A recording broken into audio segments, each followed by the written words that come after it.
The views and opinions expressed by tonight's guest and topic of discussion do not necessarily represent the official policy or position of Spaced Out Radio, Spaced Out Weekend, Spaced Out Radio Limited, its hosts, syndicated carriers, or anyone associated with this broadcast. Any rebroadcast, reproduction, or other use of this broadcast or podcast without the express written consent of Spaced Out Radio or Spaced Out Radio Limited is strictly prohibited. Listener discretion is advised.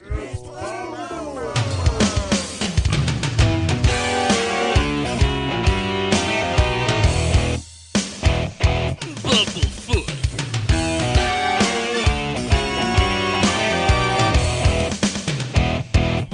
Bumblefoot.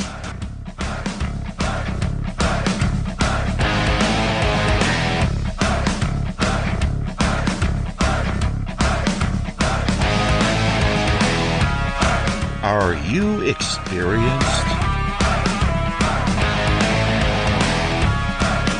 Stop right there!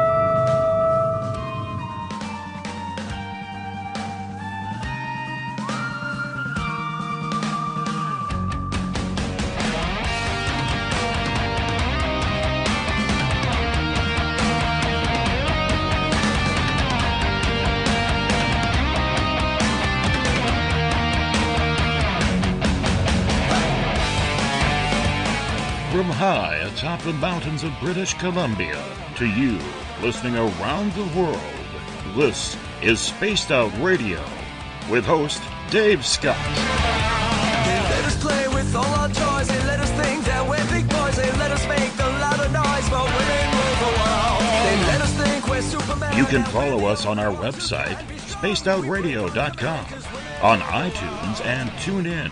Follow Dave on Twitter at Spaced Out Radio, on Facebook at Spaced Out Radio Show, or on our YouTube channel, Spaced Out Radio Show. I try to act so cool, but you know I'm just a fool for you. I will stop till I reach the top just to be there with you. Dave, oh Dave, are you playing with Bigfoot and aliens again? Dad, you gotta stop haunting the ghost. It's scaring them. Alright, seriously, put down the pointy sticks. Oh, the deeper I fall. Okay! Game on! Game on! Game on!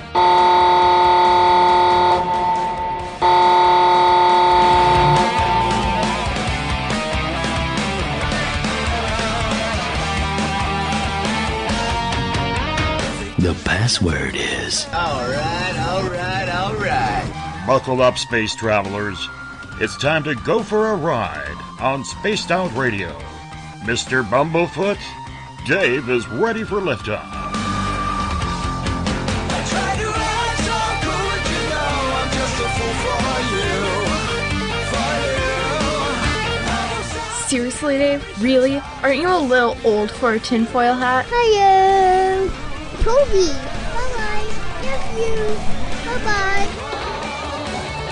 Yeah, just please take your seat about there. We're at the edge. It's time for takeoff.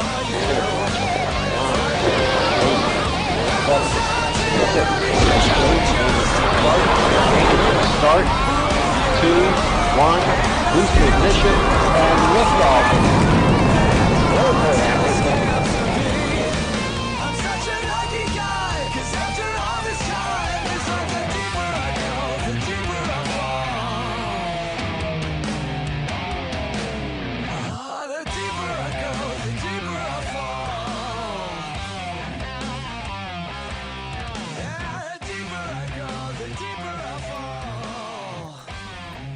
Good evening and welcome to Spaced Out Radio. Tonight I am your host, Dave Scott, and it's great to have you along for the ride on this Wednesday, November 8th, Thursday, November 9th. If you're on the East Coast or across the pond, hope you had a great day and night. We are live right here in the Great White North on top of the mountains of central British Columbia as we are here for you 7 days a week. We welcome in everyone listening in on WQEE 99 Rock the Key down in Noonan, Georgia, home of The Walking Dead. We are live as well on the United Public Radio Network, 107.7 FM in New Orleans and over 160 countries around the world. We are also live at spacedoutradio.com, Spreaker, KTLK, The Fringe FM, Renegade Talk Radio out of Las Vegas, the High Plains Talk Radio Network, and if you're listening in on Revolution Radio, remember the Double R Machine is a donation station financed by you, the valued listener.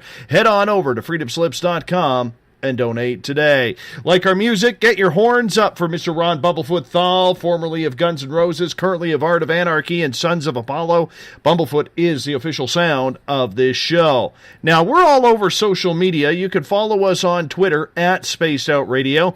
Give our Facebook page a like, Spaced Out Radio Show. On Instagram, you can follow me at Dave Scott, SOR. Subscribe to our brand new YouTube channel, Spaced Out Radio. Listen to us on iHeartRadio in the United States. TalkStream Live. Tune us in on TuneIn. And you can download and subscribe to our shows on iTunes. Our website is spacedoutradio.com. Now, if you want to take part in this show, you got to do me a favor.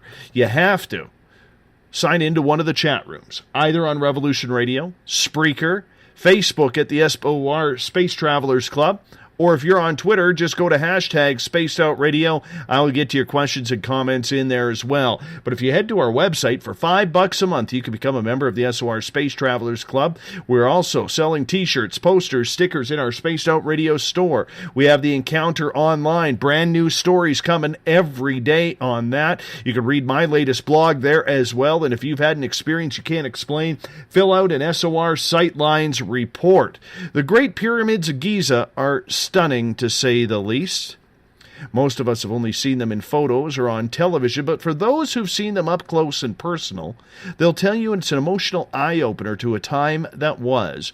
The beauty and the majesty of the architecture and the mystery that still has people scratching their heads as to how accurately they were built to withstand time. In and around each ancient structure are hieroglyphics of a time and language that few on this planet have ever been able to decipher, even though it's been done. Messages of the past and what history held back then, including whether or not there was help from the skies above to create these monuments. Ancient aliens, they've been called, helping mankind construct a lifestyle and a future over 4,000 years ago. Our guest tonight, Gary Parker, believes some of the ancient text does include secret messages about our extraterrestrial friends. Parker is a real estate developer and a 22-year member of the Writers Guild of America. While doing research for a project in Egypt, he discovered an alien message written beside the Great Pyramid in a 2012 NASA photo. Gary Parker, welcome to Spaced Out Radio for the first time. How are you doing? Hey, Dave, thanks for having me on the show. I'm doing great, man. Thank you. Great to have you along for this ride. You will be with us for the duration of the show, so we really appreciate, on behalf of our audience, you going the distance tonight, so thank you. That's great. Yeah, I'm excited. Yeah, man, we're excited to have you here as well. Now, before you went to Egypt... Oh, I didn't go to Egypt. I'm sorry, you didn't? Dave. Okay. I did not go to Egypt, no. Okay, before you started researching a project in Egypt then, pardon me for getting that wrong, did you believe in all of this ancient alien stuff? Did you believe in UFOs, aliens? Absolutely. Oh, Absolutely. You did? Okay. I love ancient aliens. I love the whole thing, but I've never had a paranormal experience up until this time. But I've never seen an alien. I've never seen a UFO. I've never seen a ghost. But I believe in it, and I love it. So, if you never believed in it before, or you... No, I believed in it. I just never seen it. Oh, you never seen it. Yeah, I've never seen a UFO or an alien, but I'm saying up until this point, with the story I'm going to tell you guys. But yes, I always believed it. I always believed it. Man, I'm 0 for 2 to start the show. See, I have to explain to the audience here what happened because I'm very open with my audience. I never nap before a show.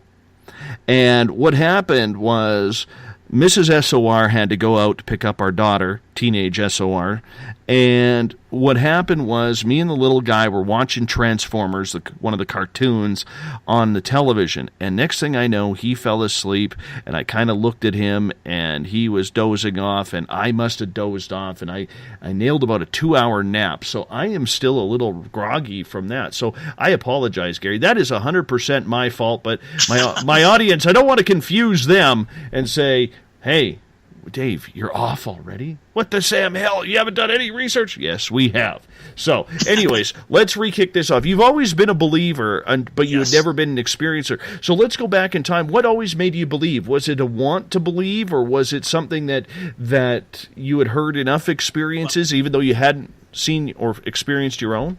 Well, what happened was, I'm telling you, when I was like 10 years old, Eric von Daniken's book came out, the Chariot of the Gods, and I read it when I was 10 years old, and it just blew me away, and I always wanted to believe, and I always wanted to see, but up until it took almost 50 years for that to happen. So, but now it's happening. So that's how it happened. So when you believed in this, because I always kind of had an inkling and a belief too. I wasn't an experiencer until I saw my first UFO when I was like 21 years old, but I always thought, you know what, there's too much out there. The universe is just way too big, But, you sit around campfires and you have those conversations about, what would you do if you saw one? Would you grab video or pictures or whatever it was? Did you sit around and just do that because it was too easy of an answer to come to that we couldn't be the only ones here? Oh, without a doubt. Absolutely. Look up at the sky. It's just too much there. And that's a lot of empty space if we're the only ones around. Absolutely, you're absolutely correct. It is way too much space. Well, actually, Carl Sagan actually said that originally. He actually said if that's a lot of wasted space if we're the only ones if we're the only creatures here. So, yeah. Right. Now, when you started looking into, getting more into UFOs and everything, did you ever think that it would tie back to Egypt? Because a lot of people have a hard time, Gary, understanding whether or not, there is tie-ins to ancient aliens, so to speak. Right. Yeah. No, I always thought that everything would begin and begin again in Egypt.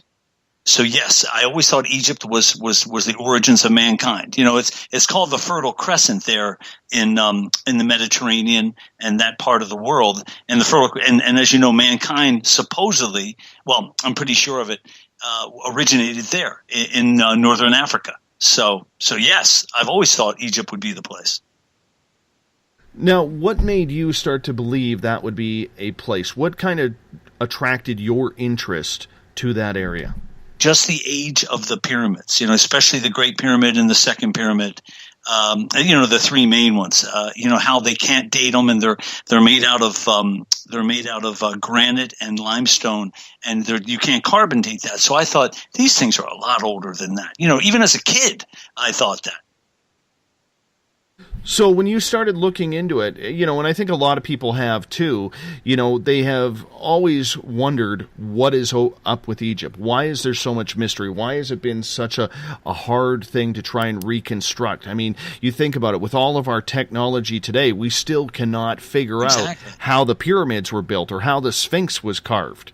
Exactly. You're absolutely right. I mean, but hopefully I'll be able to enlighten you after I did all this research and things happened to me, paranormal things. I'll be able to enlighten you and your audience, and maybe you guys will just take a look at what I'm going to explain to you guys, and hopefully you'll see what I see. All right.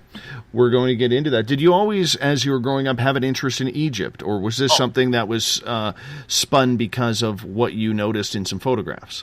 No, ever since, watching movies, like the Ten Commandments and, anything that had to do with Egypt, just like most people I was interested in. I think most people in the world are just fascinated by Egypt, always. Even though the tourism's down a little bit now because of terrorist attacks, but I can't wait to get there. I can't wait to go and touch these things. A good friend of mine, Corey Greaves, who is like a sister to me, and she helps me with my ghost hunts. A couple of years ago, she actually went on a tour with William Henry into the pyramids and into Giza, and she said it was just phenomenal because you really cannot explain the power of the energy that comes off of the pyramids unless you were there. She says it was absolutely transforming for her. Right. I've heard the same story from many people, and you're absolutely right. It's got to be amazing, and I think almost all humans are drawn to the Great Pyramid and to Egypt. Do you think that we're still drawn there because it is still popular? You know, because people, and what I mean by popular, Gary, is the fact that people really, really look into, you know, the past, and because they can see it, they can feel it, they know they're there. It's not like trying to find some hidden civilization in the jungles of Africa or something along those lines, or even a lot of the cryptid creatures that people see, whether it's still dinosaurs flying around the skies or mystical creatures. You know, the pyramids are there. We know they're there. It's proven that they are there. Do you think that's why people continue to be in love with the story of ancient Egypt? Absolutely, and I also think it even goes deeper than that. I think that it has to do with our Earth, and as you know, right where the Great Pyramid is the center of all the landmass on the planet, and I think that resonates at a certain vibration that we're all connected to, that connects us all, like a frequency or a vibration or a tone, and it's still there, even though it's a little faint. I think it's still there, and I think whenever we get there and we get to touch it, we can feel that vibration and the connection to everything and everyone on Earth. Explain that vibration for people who may not understand. Well, you know, since I've never been there, all I can tell you is this. In the story I'm going to tell you, my whole experience, I experienced it by standing in water in my bare feet in a river and facing east and yelling out a certain mantra. And I could feel it through my whole body, and my message went out, and I actually made contact. But I'm putting the cart way before the horse, though, Scott. So, I mean, Dave Scott. So I wanted to hold that back. I don't want to put like I said, the cart before the horse. Well, there is a resonance that goes along with everything. And let's face it, energy is everything. Were you a spiritual person before you started looking into this? Were you into energies? Were you into those vibrations? No, not at all. Not at all. I'm telling you, Dave, I've never had a paranormal experience. I'm not a religious guy. I'm not a spiritual guy. I'm just like a regular schmo. You know, it's like, I'm just like, I never did until a little over 2 years ago when all this stuff happened. And like I said, as I tell the story, you'll see how it all came together. All right. Well, you know, we got a lot of time to go through here with this show tonight. So, you know, we're going to slow it down just a little bit, and I want you to kind of get into the idea of Egypt. When you started studying Egypt, was it because of this photograph that you saw? No. Well, what happened was, Dave, is a little over 2 years ago, I came up with an idea, and back, I think you mentioned that I was a screenwriter. I'm in the Writers Guild for the past 22 years. Well, and I've sold a few scripts in Hollywood, and I've been involved with the movies and stuff, and I still am. I'm still writing and everything. But what happened was I always try to come up with big ideas. So I came up with this great idea for world peace. I thought, what project could the world do where we all could be involved? And when I say the world, I'm talking about, I think there's 193 nations in the United Nations, and I figured out of 193, probably 180 would be involved in this. And what I came up with was an idea to restore the Great Pyramid and the Sphinx. And when I say restore, I don't mean to working condition. I mean just make them look nicer. Every time you see Egypt and you see the pyramids, they're falling apart. It's like it's terrible. But Egypt is $284 billion in debt, and they have rolling blackouts throughout the city, throughout Cairo. And so I thought, how cool would it be to put together, actually to globally crowdfund it. And I ballparked it at around $7 billion, and I thought it would take between 10 and 12 years to accomplish. But I thought the whole world could pitch in, and maybe we could stop thinking about war or terrorism for just maybe a few days, because we would all be concentrating on restoring the Great Pyramid and the Sphinx. It sounds like a good idea, doesn't it? I think it sounds like a great idea. Yeah. It really does. Right. No, it is. And when I first thought of it, I said, I'm going to go and pitch this idea to a few producer friends of mine. But in the meantime, I thought, I need to get between $5 and maybe $10 or $15 million seed money to get it going, to get everything going. So what I did was I go into Hollywood, and I know a few pretty big producers, and I pitched them the idea. And they say, Gary, this is awesome. This really feels like it could be something for the whole world. It could be great. And I said, yeah, I really feel good about it. And I asked them, I said, guys, do you have any billionaires' email address or phone number where I could email them this idea to get some seed money? And one of them said, Gary, look, I know a billionaire. I have his email, but you can't tell him where you got the email. I said, don't worry, it's no problem. So he gave me the email to Sir Richard Branson. Do you know who he is? Absolutely, the mogul from Virgin Airlines. Exactly, and Virgin Galactic and Virgin Records and the whole nine yards. And the other producer, he gave me the email address to Elon Musk. Okay, so what happens is and they both said, Gary, don't tell either of them where you got the email address. I said, no problem. But you got to remember something, Dave, is when I was ready to write the email, I said, this is just a shot in the dark. This is never going to happen, because I figure I'm going to have to go to smaller companies and have people invest, and it's going to take a long time to get this thing off the ground. So I write a heading on the email, and I say, restoring the Great Pyramid and Sphinx, world peace. That was my heading. And so I sent it to Sir Richard Branson and to Elon Musk. Dave, the next morning, 7:30, 8 o'clock in the morning, and I'm on Phoenix time, I get an email back from Sir Richard Branson. And he goes, Gary, I don't know how you got my email, but I love this idea. Well, you got to remember, then I thought, well, yeah, these guys who are billionaires, they're kind of like mini pharaohs anyway. So they kind of like help run the world. So why wouldn't they love to have their name on the Great Pyramid or the Sphinx and be part of it? So he says to me, he says, Gary, I love this idea. He says, if you're for real, email me back and give me a few more details. So I email him right away, and I say, Sir Richard, thank you so much for getting back to me.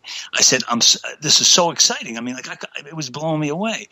And he said, Gary, how much seed money do you need? And I said, between $5 and $15 million. And he said, well, you have a lot of homework to do, research before I put in any money. And he said, but here's the number and the email to my foundation in New York, and I CC'd them. So keep me in the loop. Let me know how things are progressing, and I want to be part of this. And I said, thank you so much.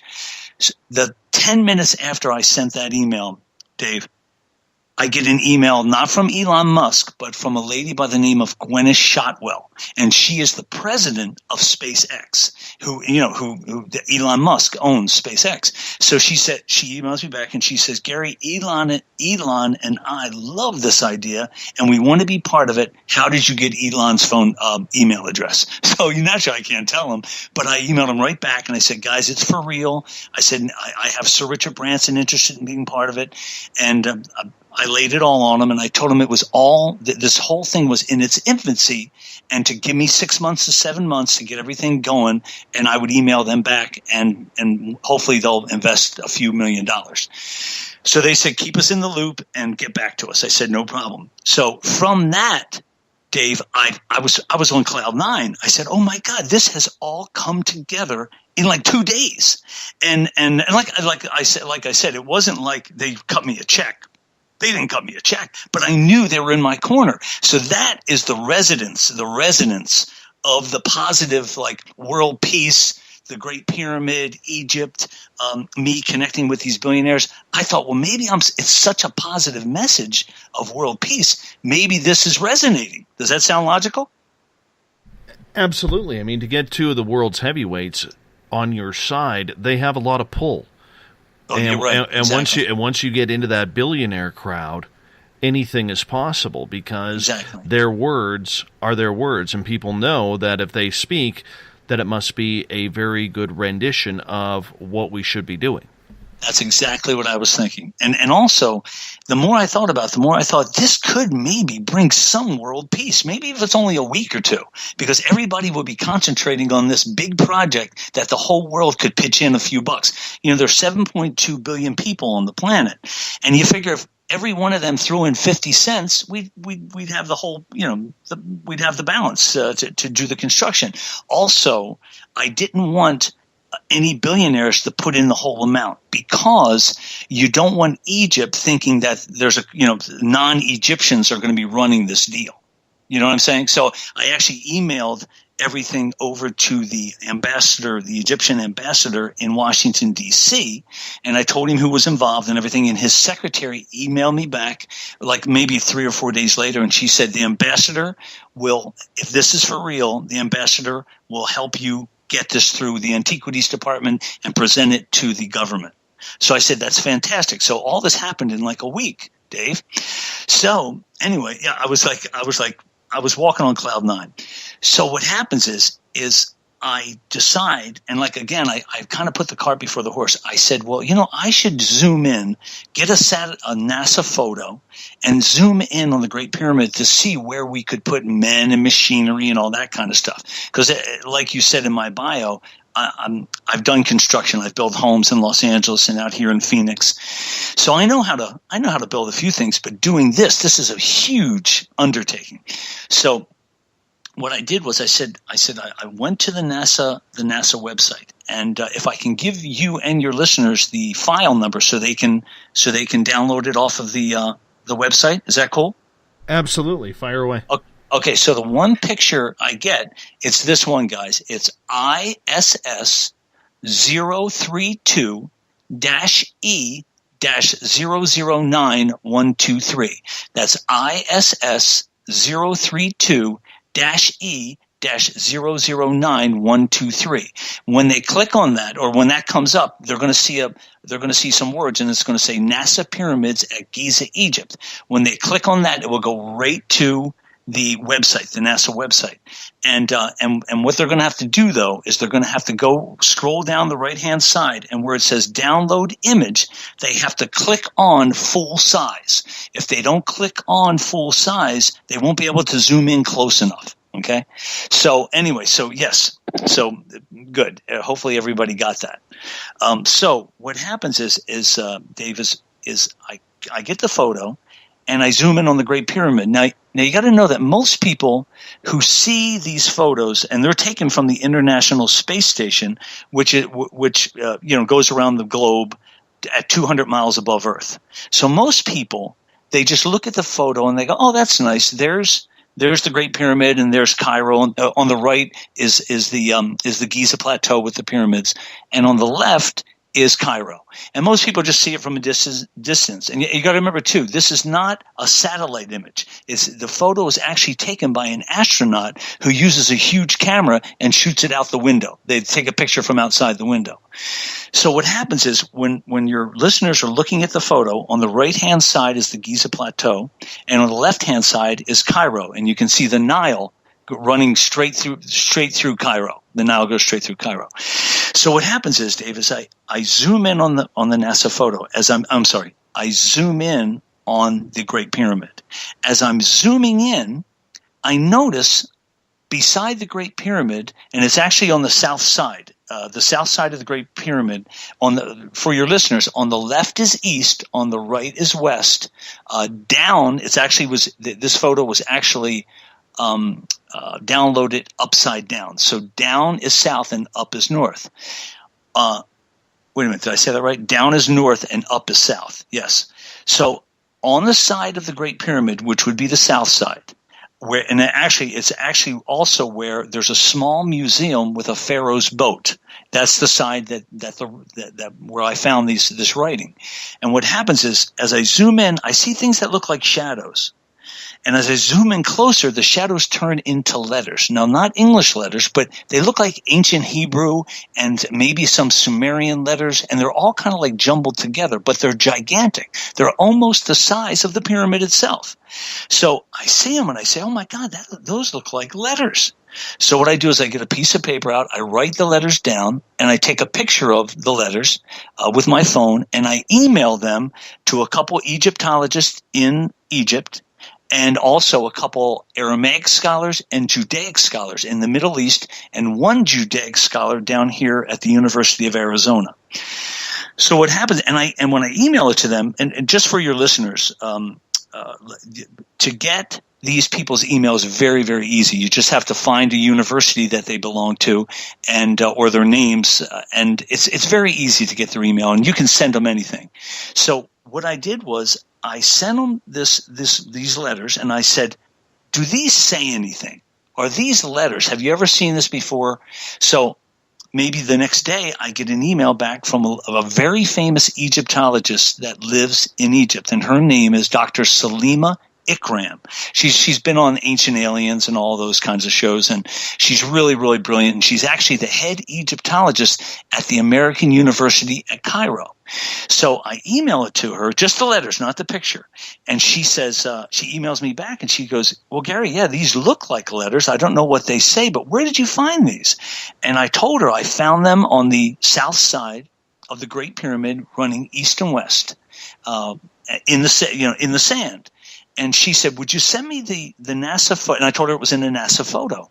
And she said, "Would you send me the photo and circle the letters?" I said, "Absolutely." So I sent them to her. 20 minutes later, she emails me back and she says, "Gary, you photoshopped this." And I said, "No." I said, "Go to the NASA website." And I gave her the letters and everything. And I said, and look at there on the website, on their website. And you'll see I didn't Photoshop it. Maybe an hour or so later, she emails me back and she said, "This is impossible." And I said, "What's impossible?" She said, there are no buildings on the side of the Great Pyramid where these letters could appear. They're not shadows. They're not clouds. And she said, "And Gary, some of the writing is going up onto the Great Pyramid. This is impossible." And I said, "Well, do you know what it says?" And she says, "No." She said, "Can you give me a few months? I'm going to figure this out because it says something." So I said, can I also mention to your please to your listeners, if they want me to send them anything, can I give them my email? I have a second email address please. Where I send this out to a lot of listeners. Is that cool? Absolutely. Okay, guys, if you need me to send you anything, because once you download that photo, you may need to have, and I know that Dave is going to put them on his website, all these things, the writing and everything. But if you need them quicker than that, feel free to email me at g.parker36gary@aol.com. That's g.parker, Parker, 36 Gary, Gary, just one R, at AOL.com. And I can send you guys it, but like I said, Dave's going to have it up on his website in a few days or something, he told me. So anyway, Dave, any questions? No, I'm just fascinated by this, actually. I'm just sitting back. So what happens is I say to Dr. Ikram, I say, "Thank you so much. Get back to me as soon as you know something." And so then I got a couple emails from a couple of the Aramaic scholars, and they said, "Gary, we think." Now each one of them said, "I think I see a God in here, or a creator." And another one said, "I see an I and an M." And when I say M, it's an A and an M. And the guy down here at the University of Arizona, whose name is his name is Dr. Edward Wright, very famous guy. He's been doing it for 40 years. He's worked on the Dead Sea Scrolls. And he says, "Gary, this looks like a combination of different languages." He said, "But I do see an I and maybe a the or something like that." He goes, "But I need some time to look at it." I said, "Dr. Wright, no problem. Take your time." And they all said, "Gary, where did you find this?" And I said, "In a NASA photo written beside the Great Pyramid." Well, as soon as I sent that to them, both Aramaic scholars said, "We don't have anything to do with this. This is a hoax." And I said to them, I emailed them, I said, "Guys, go to the NASA website. You'll pull it up. Because I actually said Dr. Ikram over in Egypt said the same thing, but she saw it. And they both said, we have no time for this. This is a hoax. So then after I had found that, and like I said, these guys had come up with what they thought it said, but they didn't have the whole sentence down or whatever. They just had a few words. So then above the third smaller pyramid on the photo, I found some ancient Hebrew, but I knew it was ancient Hebrew because I had seen Hebrew before and I've heard Hebrew before and I've seen the Torah and all that kind of stuff. So I said, oh my God, that looks like Hebrew or some kind of form of Hebrew. So I write it down real quick. And like I said, Dr. Everett Wright, I sent it to him and I said, can you tell me what this is? And he says, yes. He says, Gary, this says God and the Lord of the underworld. And it was only like, guys, I'm telling you, it was only like maybe 3 or 4, or let's see, 1, 2, 3, 4, like 5 or 6 different letters. They were really small. And I said, it says all that? And he says, Gary, listen. He says, you got to come down here and meet with me because I want to see this stuff. I want to see where you found it in this NASA photo. I said, absolutely. So lucky for me, I only live an hour and a half away from Tucson, where the University of Arizona is. I jump in my truck. I drive down. We set up a meeting. And now, the one thing is this too, guys. And when I say guys, I'm talking to the listeners and Dave. Guys, the best way to see these things, the best way to see them is on a laptop computer. And you make the room as dark as possible and open the screen as wide as it will go. And when if you lift up your keyboard and tilt the screen back a little bit, the letters will pop out like a 3D photo, like a 3D, almost like a Pixar type thing. It pops right out. So, and I told Dr. Wright that, and he said, well, come on down, Gary. We'll turn off all the lights, and I want to see where you found this, and I want to see how you did it. And I said, okay, great. So I go down. And we meet, we turn off all the lights, we close the blinds in his office. He sees it, and he goes, okay. He goes, I see that. And I said, here's the letters that say God and the Lord of the underworld. And he tilts it back. We tilt it back. He goes, Gary, look. He says, I'm not going to believe this. I'm not going to believe it. And I go, well, why aren't you going to believe it? And he said, Gary, I don't know you from Adam. You walk in here off the street. You show me this. He goes, I don't know if you may have photoshopped this. And again, I said, let's go right to the NASA photo. He said, I don't have time for this. And I said to him, I said, Dr. Wright, I said, how many people do you know could put writing like that? How many do you know that know ancient Hebrew and could do this? He goes, well, not a lot. And I said, let's think about this. I said, what if this is a message? What if this is a message for the whole world? What better place to put a message than in a NASA photo? You know, what better place? Because the whole world can see it. And these guys at NASA are geniuses. You can't just hack into their website. You can't change their photo. And he said, look, you have a point, but you know what, Gary, I've been doing this for 40 years. I have 10,000 students and I'm just not going to deal with it. So he kicked me out of the office pretty much. But in his defense, let me just say this. The paranormal community has an open mind. They're open. They see things. They believe things. These guys who are academics, these guys, they're stuck to books. And if it's not written on papyrus or on an ancient block in a pyramid, they're not going to believe it. So luckily for me, I've been involved with the paranormal community now, and it's been so much better. But in his defense, in Dr. Wright's defense, a guy, me, walks off the street, shows you a tsunami of information that you have no answer for, and it was too much for him in a 30-minute period. Don't you agree, Dave? Absolutely, I do. And we see that all the time in these fields where, a lot of information out there can actually scare some scientists or researchers. It really can, because everything is supposed to have been solved. You being the stranger on the road looking onto a NASA photo shouldn't be able to pick out something that people have been looking at for 4,000 years trying to decipher and to not see it for 4,000 years. Right. I mean, that's just ridiculous in their mind. I can see where they were looking at you as some sort of off the street wingnut. Absolutely. And I totally understand, even though I do look nice and I dress nice, but I totally agree with you. People just think, well, this is just too crazy. I'm not going to believe it. But what happens is after he kicks me out, I think, well, there's a lot of Hebrew in this. When I told your audience and your listeners that they had to tilt the screen, what they'll see is this.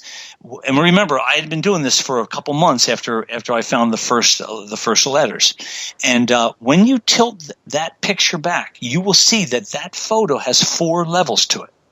It has 4 levels to it, and on each level are different things. Tens of thousands of images, people, words, and on the bottom level, it's all Hebrew. It's all Hebrew.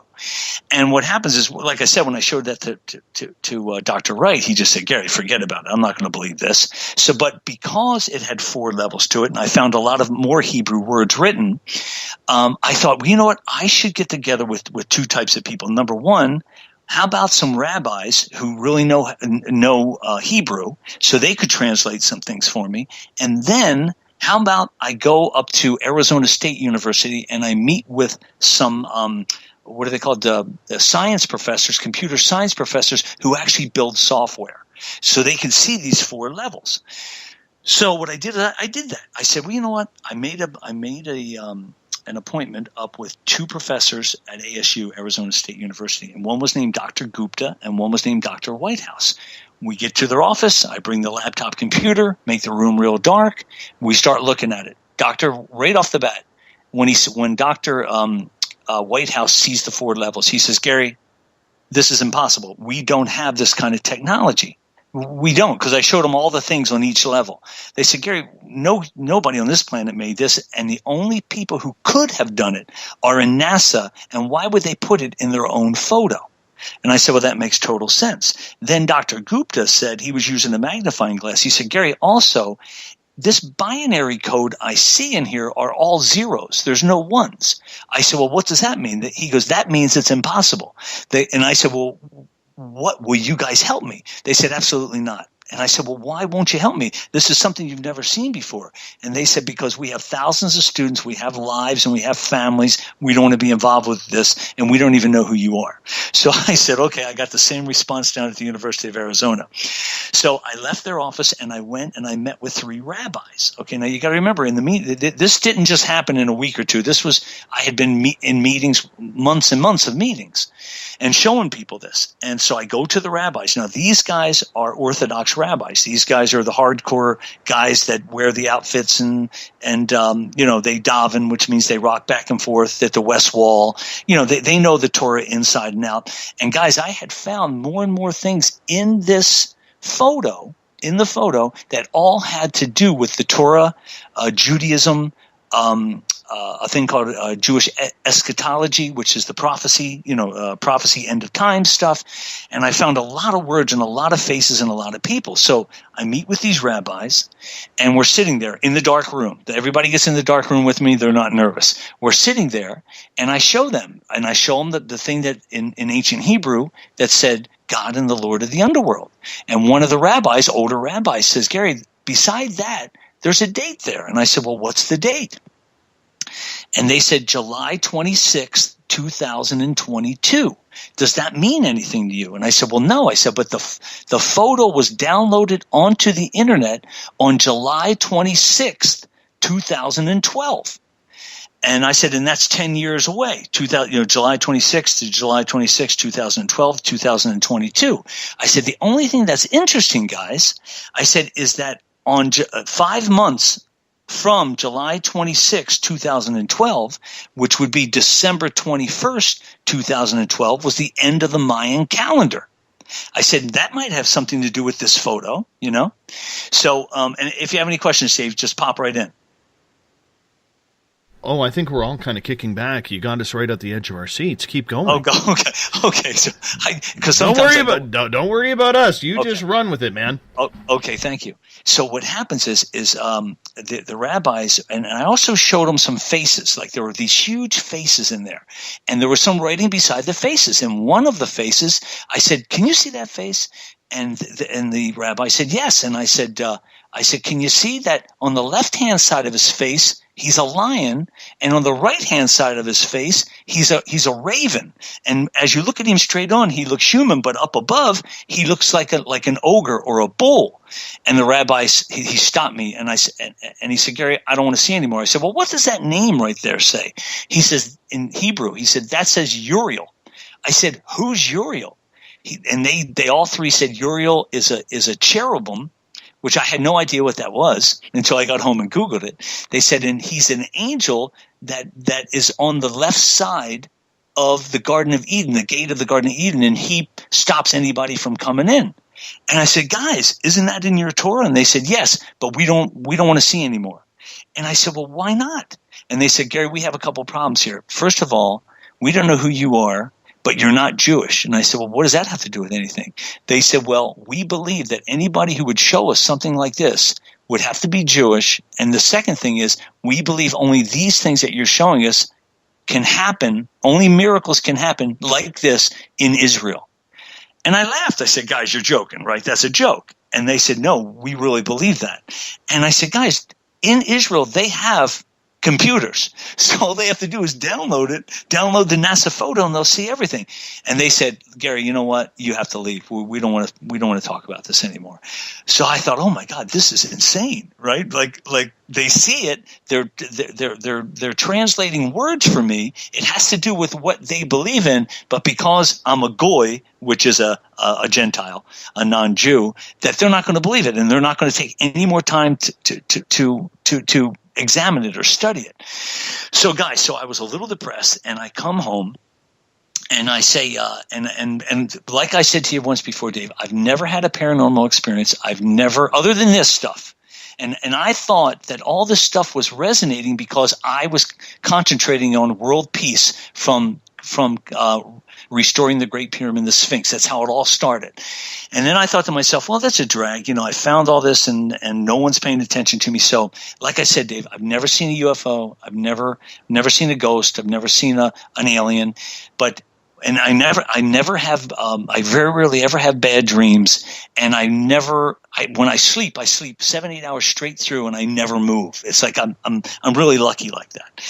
So anyway, so that night when I was kind of bummed out with the rabbis and with all the academics, I go home, I'm in bed, and I'm sleeping. The next morning, it's still dark out. I hear a voice in my head, and it says, Gary, go to the river. Seriously, go just like this, like a guy's voice, like a deep voice, but a guy's voice. Gary, go to the river, stand in the water, face east, and say these words 3 times in Hebrew. And the words were, Father, Father, Father, Holy, Holy, Holy. Where did you come from? Where did you really come from? So naturally, I jump up, and it's like 6 o'clock in the morning, and I go, what the hell was that? What's going on? But then I think if this all has to do with the pyramid and world peace, I'm going to go for it. So, since I found all this stuff and these scholars, these Hebrew scholars and Judaic scholars, they're translating it. This is something I have to go to the river. Luckily for me, there's a river only 5 miles from here in a small town called Florence, Arizona. And it's called the Gila River, spelt with a G, a Gila River. And most of it's dry, but in this one area there's water, and it's like a small lake. So as you know, Dave, I don't know Hebrew, so I wait till like 9, 10 o'clock, and I call one of the rabbis, and I say, Rabbi, could you phonetically spell these words out for me and email them to me? I said, or can you say them to me over the phone where I can write them down? He goes, let me say them to you over the phone. He goes, that would be faster. So he tells me how to say them. And I practice for about maybe half hour, 45 minutes. And I go, okay, I think I got it. I go down to the river. I take off my shoes. And just know this, the river's out in the middle of the desert and the middle of nowhere.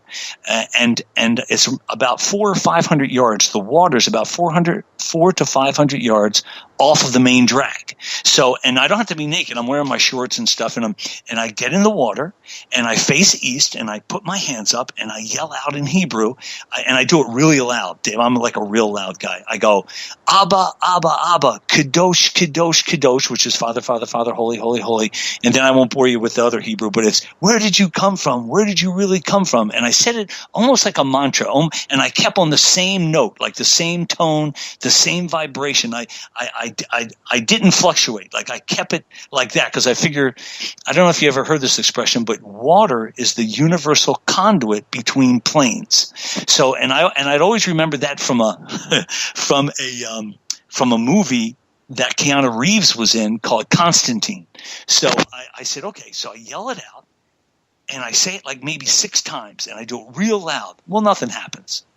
And I go, okay, well, nothing happened. So I wipe my feet off, put my shoes back on, walk back to the truck, jump in the truck.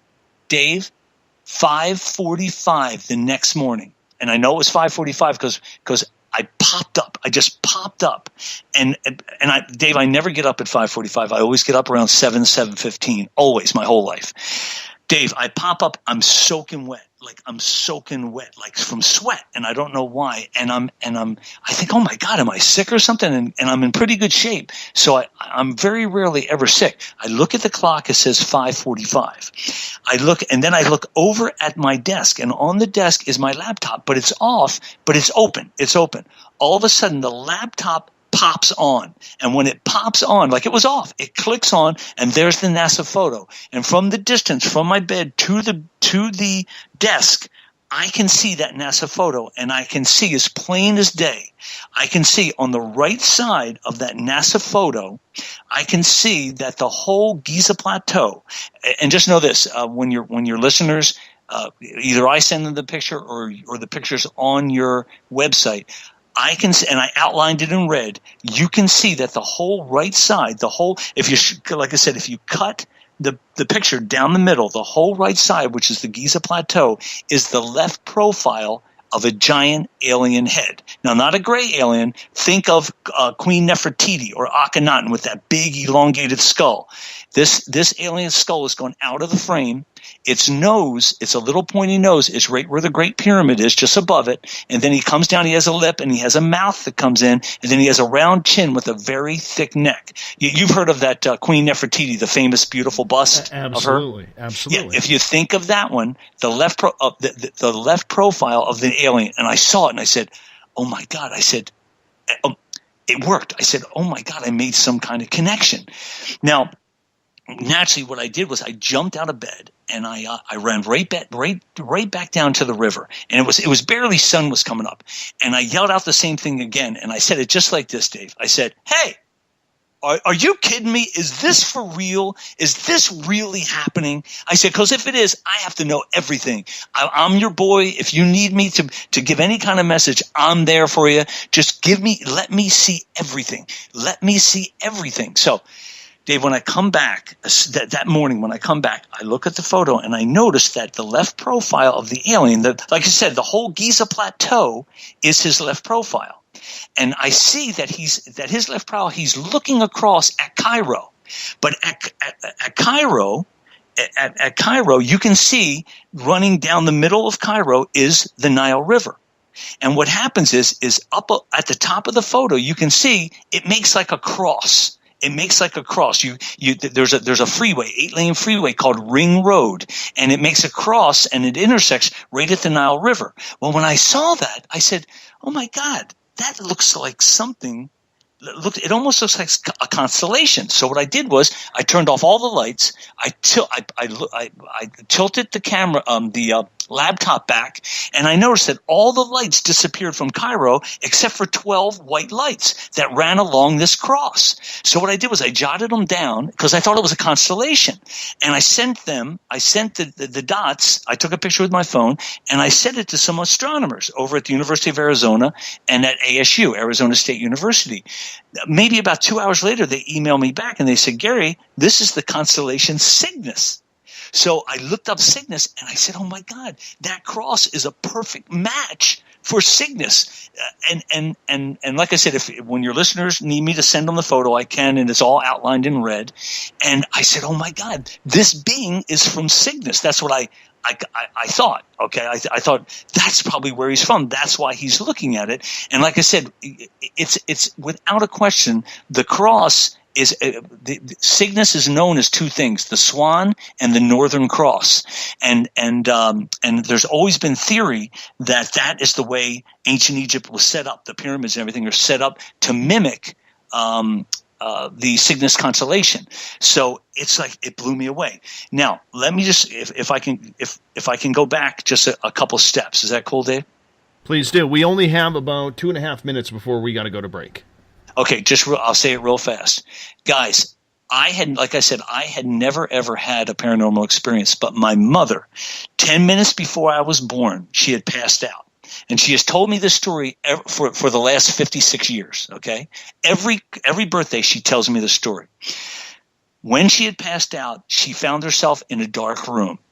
And there, coming from almost like a tunnel, was a man's voice. And the man's voice, she goes, it was terrifying. He said this 3 times. Where did you come from? Where did you really come from? Where did you come from? Where did you really come from? My mother had said to me ever since I can remember, Gary, that means something. It's important. When I had that dream, guys, and I heard that voice said, go to the river, say, Father, Father, Father, holy, holy, holy. Where did you come from? Where did you really come from? That was my connection. That's how I knew I'd be seeing everything. This is incredible because nobody is taking you seriously. And, no. and you know, with my microphone off, I'm kind of shaking my head here thinking, here you are on a discovery which people are questioning, but they're also questioning whether or not you faked evidence in order to make a name for yourself. Yes. I mean, at what point did these people who were in disbelief in you start believing what you were saying? Because you must have been nagging them something hard. Well, you know, actually, I did not. I showed it to friends and family. I showed it to a bunch of academics, but my friends and family, they all saw it, and a lot of people who weren't friends and family, it terrified them. And I can tell you that in the next when we come back from break. But yes, it's been an uphill struggle, but things are getting a lot better. So things are getting a lot easier now. Are you finding more people jumping on the bandwagon? Absolutely, especially the paranormal community. They're seeing it. You know, a lot of people, and now they're inviting me to come and speak and to go to conventions and stuff like that. So yes, everybody will see it. But you wait till you hear the rest. It's going to blow you away, Dave. I'm going to get you to hold on. Gary Parker is our guest tonight on Spaced Out Radio. We're talking about hidden messages at the pyramids of Egypt. Is it an alien message? Is it an ancient mankind message? We're going to find out more. This story is just absolutely incredible, so I hope you continue to stay tuned. If you're looking for the photos immediately, I have put them on Twitter at #SpacedOutRadio, so you can view the photos there. Plus, it gets you all to follow me on Twitter, because it makes it more fun that way. You're listening to Spaced Out Radio. I am your host, Dave Scott. Hour number 2 with our guest, Gary Parker, coming up right after this break. 365 days a year, we're in the field, investigating UFO sightings, talking to alien abductees, and visiting secret military locations like Area 51. We're UFO Seekers, official partner of Spaced Out Radio. Follow our daily search for the truth at ufoseekers.com or like us on social media. Catch us on Spaced Out Radio every third Monday of the month as we discuss Area 51, UFOs, and more. And also, don't forget to subscribe to us on YouTube.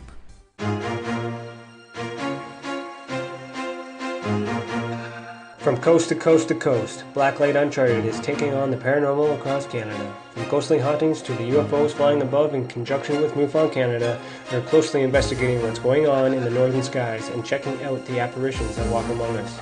Check out our videos right here at spacedoutradio.com. We want to know your thoughts, we want to hear your experiences, and we want you to share your stories. The answers are out there, and we intend to find them. Would you like to become one of our space travelers? All you have to do is click on the Space Travelers icon at spacedoutradio.com. For only $5 a month, you can get access to some great prizes, as well as private monthly shows, newsletters, and a members-only section on our website. Become a space traveler today. It's paranormal news at its finest. welcome to The Encounter. At spaceoutradio.com, The Encounter online is SOR's trusted news source for everything weird and strange going on around the world. This is news editor Eric Markham. Our team of journalists are scouring the planet for those strange stories that rarely make the mainstream. No fear-mongering or fake news here. Head over to spaceoutradio.com and encounter The Encounter. Want to learn more about aliens, cover-ups, conspiracies, cryptids, and the paranormal? All you have to do is tune in S4 as we take over the Spaced Out Radio Night, starting at midnight Pacific, 3 a.m. Eastern, each and every Saturday night, right after Spaced Out Saturdays. Hi there, this is Eric Cooper from Forest Moon Paranormal. Join me, Corey Ruiz, and friends as we discuss the hot topics of the night. It's fun, entertaining, and as dark as the night. Find us at spacedoutradio.com.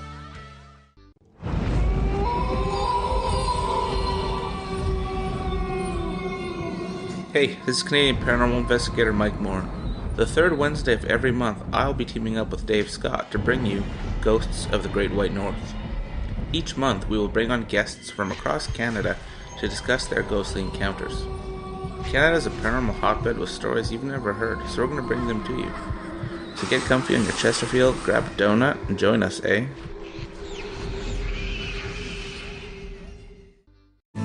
Are you an experiencer? Have you had run-ins with strange creatures you can't explain? ETs, Dogman, Bigfoot, werewolves? They're enough to scare the daylights out of anyone. Hi there, I'm Butch Witkowski from your 4-Cop. And on the last Monday of every month, you can listen to me and the host, Dave Scott, talk about the weird and the strange being reported on Spaced Out Radio. I'm going to bring my investigations and sources, you bring your experiences, and we'll figure out the rest together. Strange Days on Spaced Out Radio. Come tune us in at spacedoutradio.com. Want a place to share your experiences without feeling judged? We have the place for you. If you've experienced sightings or contact with ETs, ghosts, cryptids, or UFOs, and you'd like someone to confidentially look into the matter, just fill out an SOR Sightlines report. Our goal is to help you get the answers you need to the experiences you've had with our professional team of researchers. Your information stays 100% confidential. The SOR Sightlines report. Fill out your experience today only at spacedoutradio.com. Psychic Sundays, spiritual communication, ET contact, Sasquatch in your backyard. We will have it all on Cosmic Passport with me, Elizabeth Anglin. Each Sunday, starting at 9 p.m. Pacific, midnight Eastern, at spacedoutradio.com, I will take you on a journey of enlightenment. The goal is learning from the soul on out. We'd love it if you joined our experience. Cosmic Passport, heard Sundays at spacedoutradio.com. Are you interested in advertising on Spaced Out Radio? Head to our website at spacedoutradio.com and click on our advertising tab. There, you will find an assortment of ways you can get your product out there with us, from radio commercials to banners and social media. Have a product you like our hosts to endorse? We can do that too. Visit spacedoutradio.com for more details. From British Columbia to Northern California, Pacific North Weird has Cascadia covered. Check out our feature videos at spacedoutradio.com, where I, Vincent Zunza, and my super sleuth partner Alexandra Sullivan track down the weird and strange stories from around the Pacific Northwest, from Bigfoot to Mel's Hole and everything in between. This is what makes life exciting. So why report the normal when we can report the Pacific North Weird right here at spacedoutradio.com. Don't have time to listen to Spaced Out Radio live? Wherever you are, the car, the office, the shower, or even if you're traveling, we're right here for you. Each Spaced Out Radio show can be found on iTunes, TuneIn, and on our YouTube channel, Spaced Out Radio Show. It's the perfect way for you to catch up on our shows. For more information, just head over to our website, spacedoutradio.com, and tune in to us today.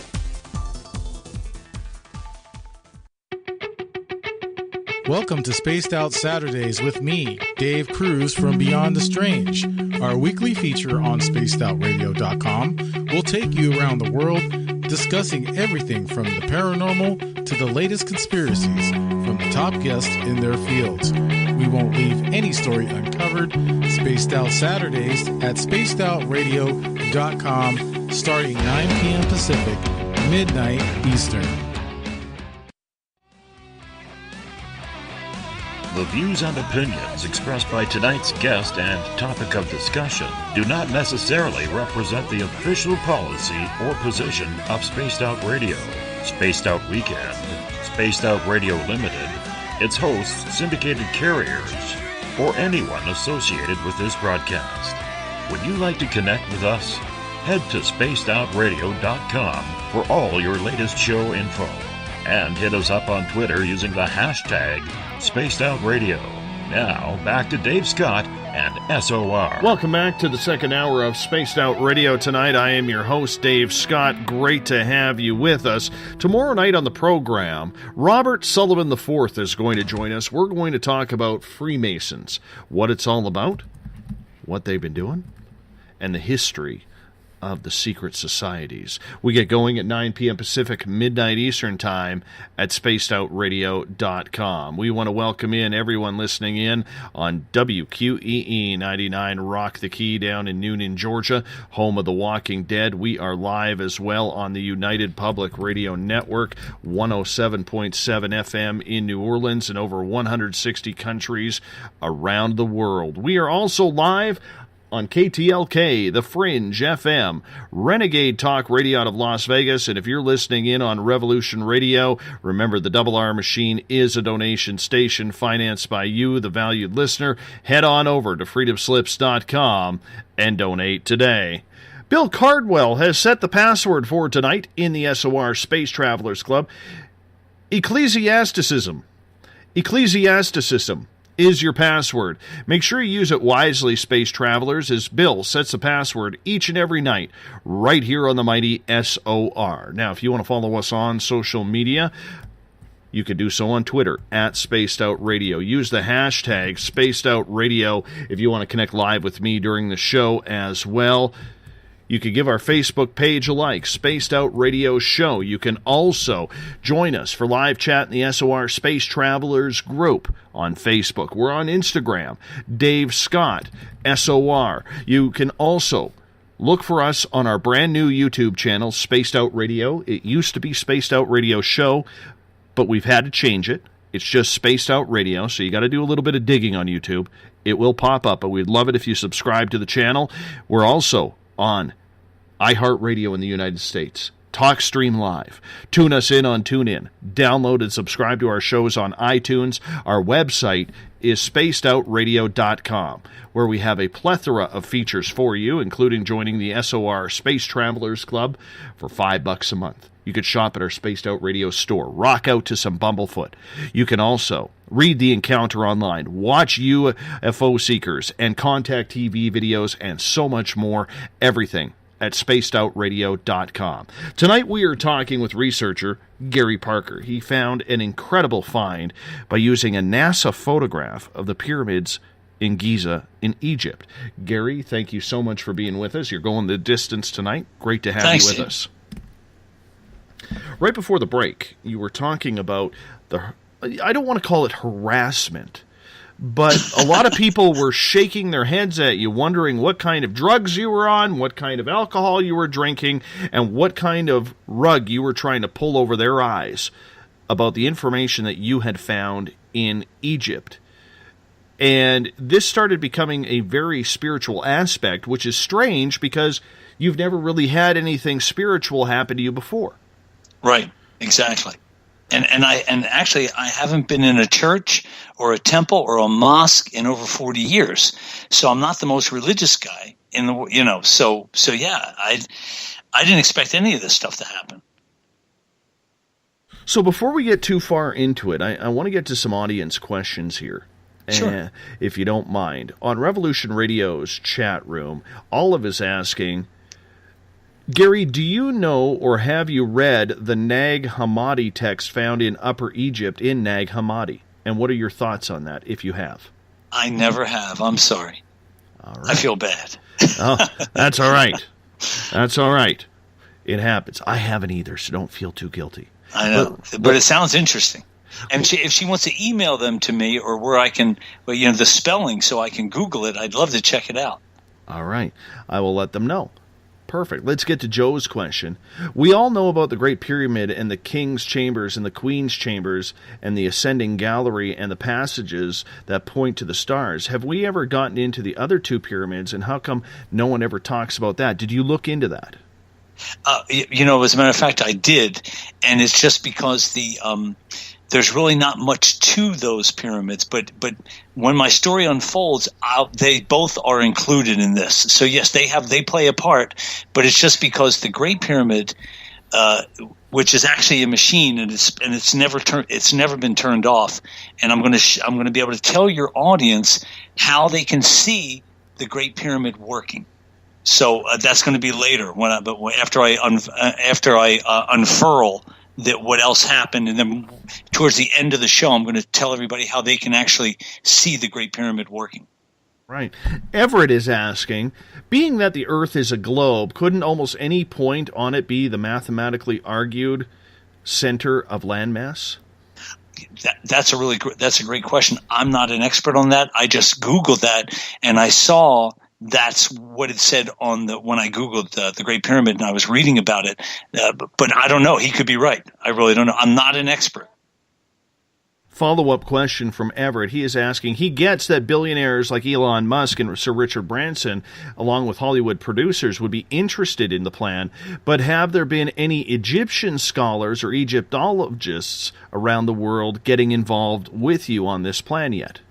No, what happened was after I found the writing beside the Great Pyramid and I got it translated, and then all these other things happened, I had to put that on the back burner. As a matter of fact, 6 months after I was doing all this research, I got an email from Sir Richard Branson and from Gwyneth Shotwell, Elon Musk. They said, what's happening with the restoration? And I told them I had to put it on the back burner because I found this other stuff. Now, your audience has to know that I really don't know these people. I just emailed them. And so I couldn't send them all the information and ask them to take a look at it. So this message was more important than restoring the Great Pyramid and the Sphinx. All right, let's move over to Gail's question. She's asking, but won't this fix, if you're able to get it done, ruin these structures in regards to their antiquity value? Who wants to see a shiny new thing when you are looking at a piece of ancient Egypt? She's absolutely right, but the one thing is this. On the second pyramid, they actually have some of the stucco from ancient times. So what you do is you knock off a piece of that and you make some as close of that as you can. You know what I mean? So you can so it would be authentic. That's the word I was looking for. So and she's right. But the thing is these pyramids have been this way for thousands and thousands of years. I think it would boost tourism, and I think people would dig it. More than I think it would be. I think people would flock to Egypt. I really do. I think it would just boost their and everybody in Egypt would know that we don't hate Egypt. We love Egypt, and it would just increase. I think it would just help the whole country and everybody in it. So yeah, I say let's put some stucco on there. So.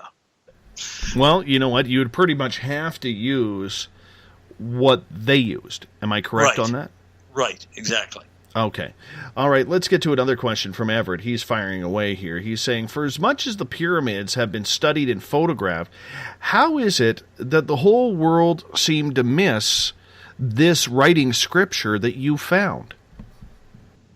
Well, the only thing I can say is I think I'm the only person on the planet who ever thought of bringing the whole world together in peace by restoring the Great Pyramid and the Sphinx. That's number one. Number two, my mother having that paranormal experience. Where did you come from? Where did you really come from? And then me hearing it in a dream, then me going to the river. I think I was meant to see that, which, I really do. So, and then I have more to tell you, and you'll say, oh my God, this is so unbelievable. But it all has to do with that question. Well, let's fire it up. How did you figure it out? Well, can we go on with the story just real quick? Absolutely. Okay, so we're done with the questions for a couple seconds? Absolutely. Here we go. Okay, here's what happens. After I find all this stuff and I meet with you got to remember too, I've met with hundreds of people. like academics, more religious people like priests and pastors and ministers. And when they see it, it terrifies them, because I actually had a couple priests cry. And I go, what's wrong? And they said, well, this is the end of the world. And I go, well, no, it's the end of the world as we know it, but it's not the end of the world. Nothing's going to stop the world. So what happens is I decide, Dave, at this time, I say, you know what? I got to get in touch with NASA. I got to send this to NASA. I got to show them what's in their photo, and I got to tell them how I got there and the whole 9 yards.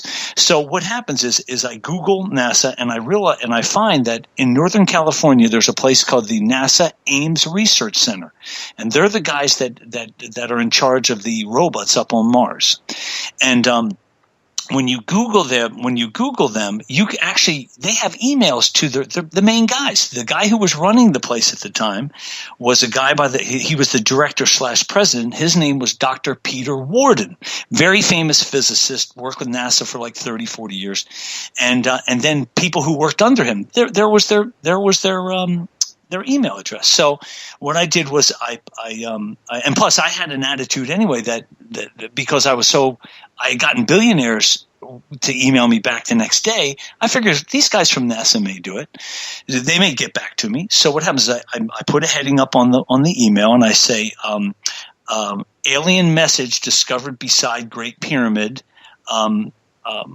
would like to send it to you, something like that. And I wrote a little 2 or 3 sentences, and I said, could you please get back to me?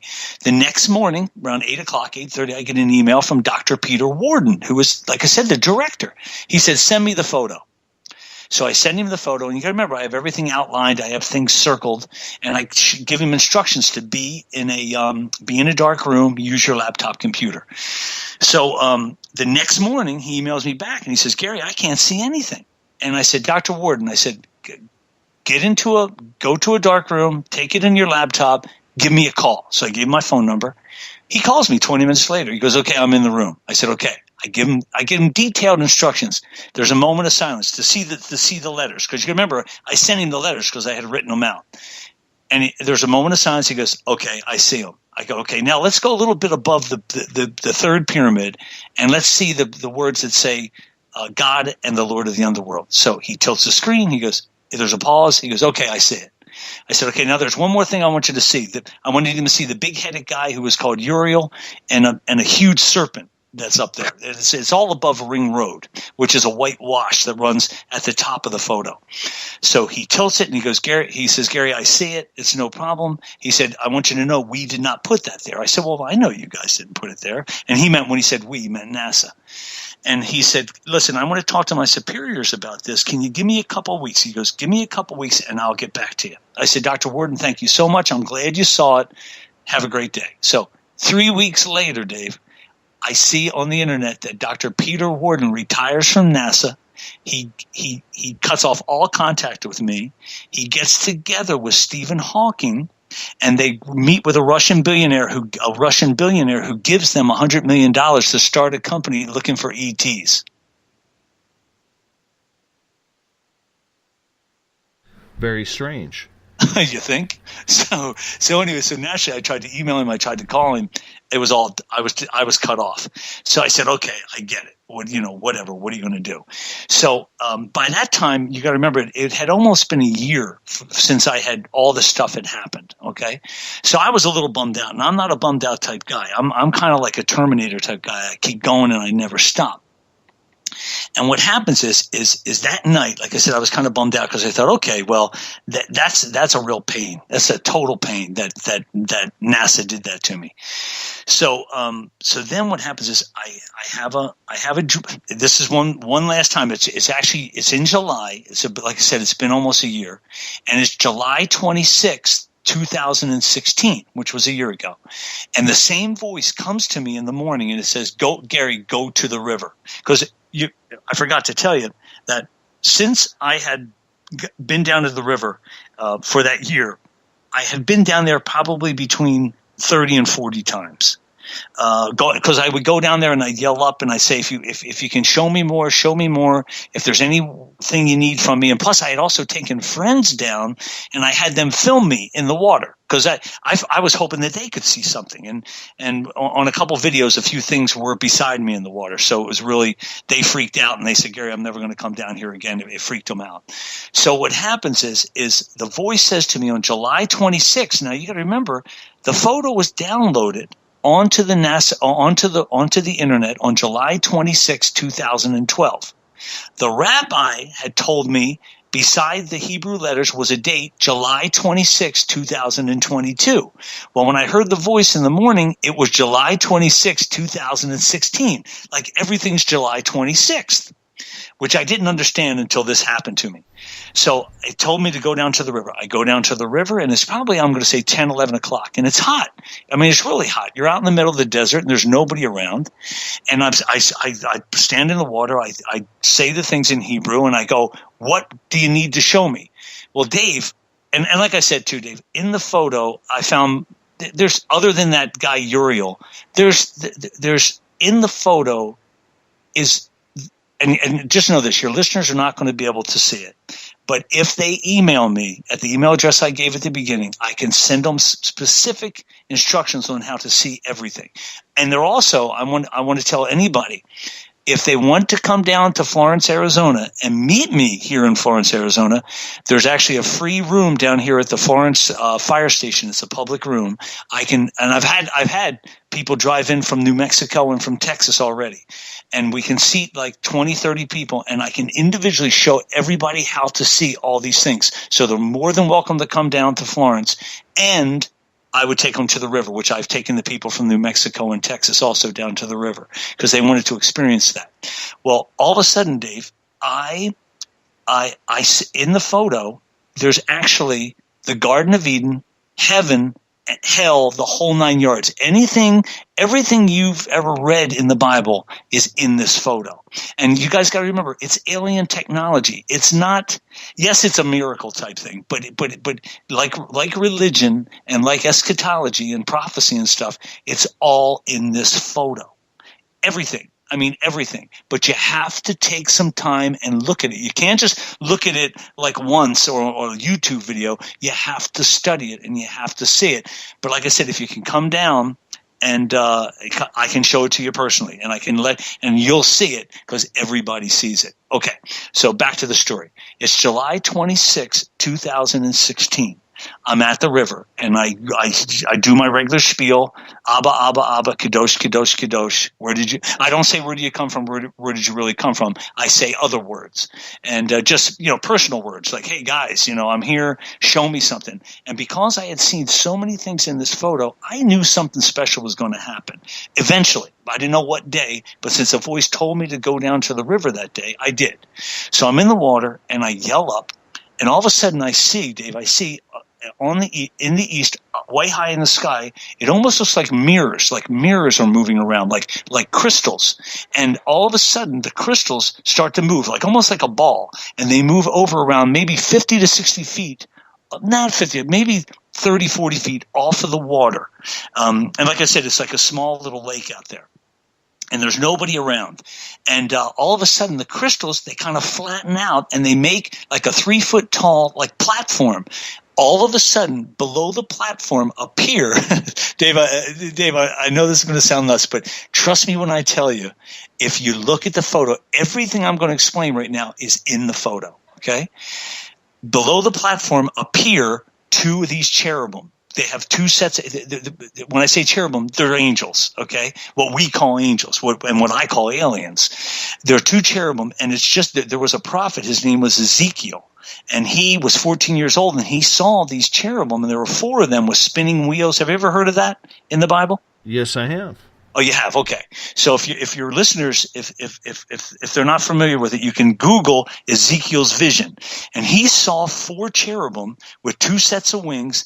They looked like burnt brass. They had spinning wheels in front of them, and the wheels had eyes and their wings had eyes. Well, they did. They had exactly that. But there was only 2 of them. There was only 2 of these cherubim. And one on the left-hand side they were a lion. On the right-hand side they were a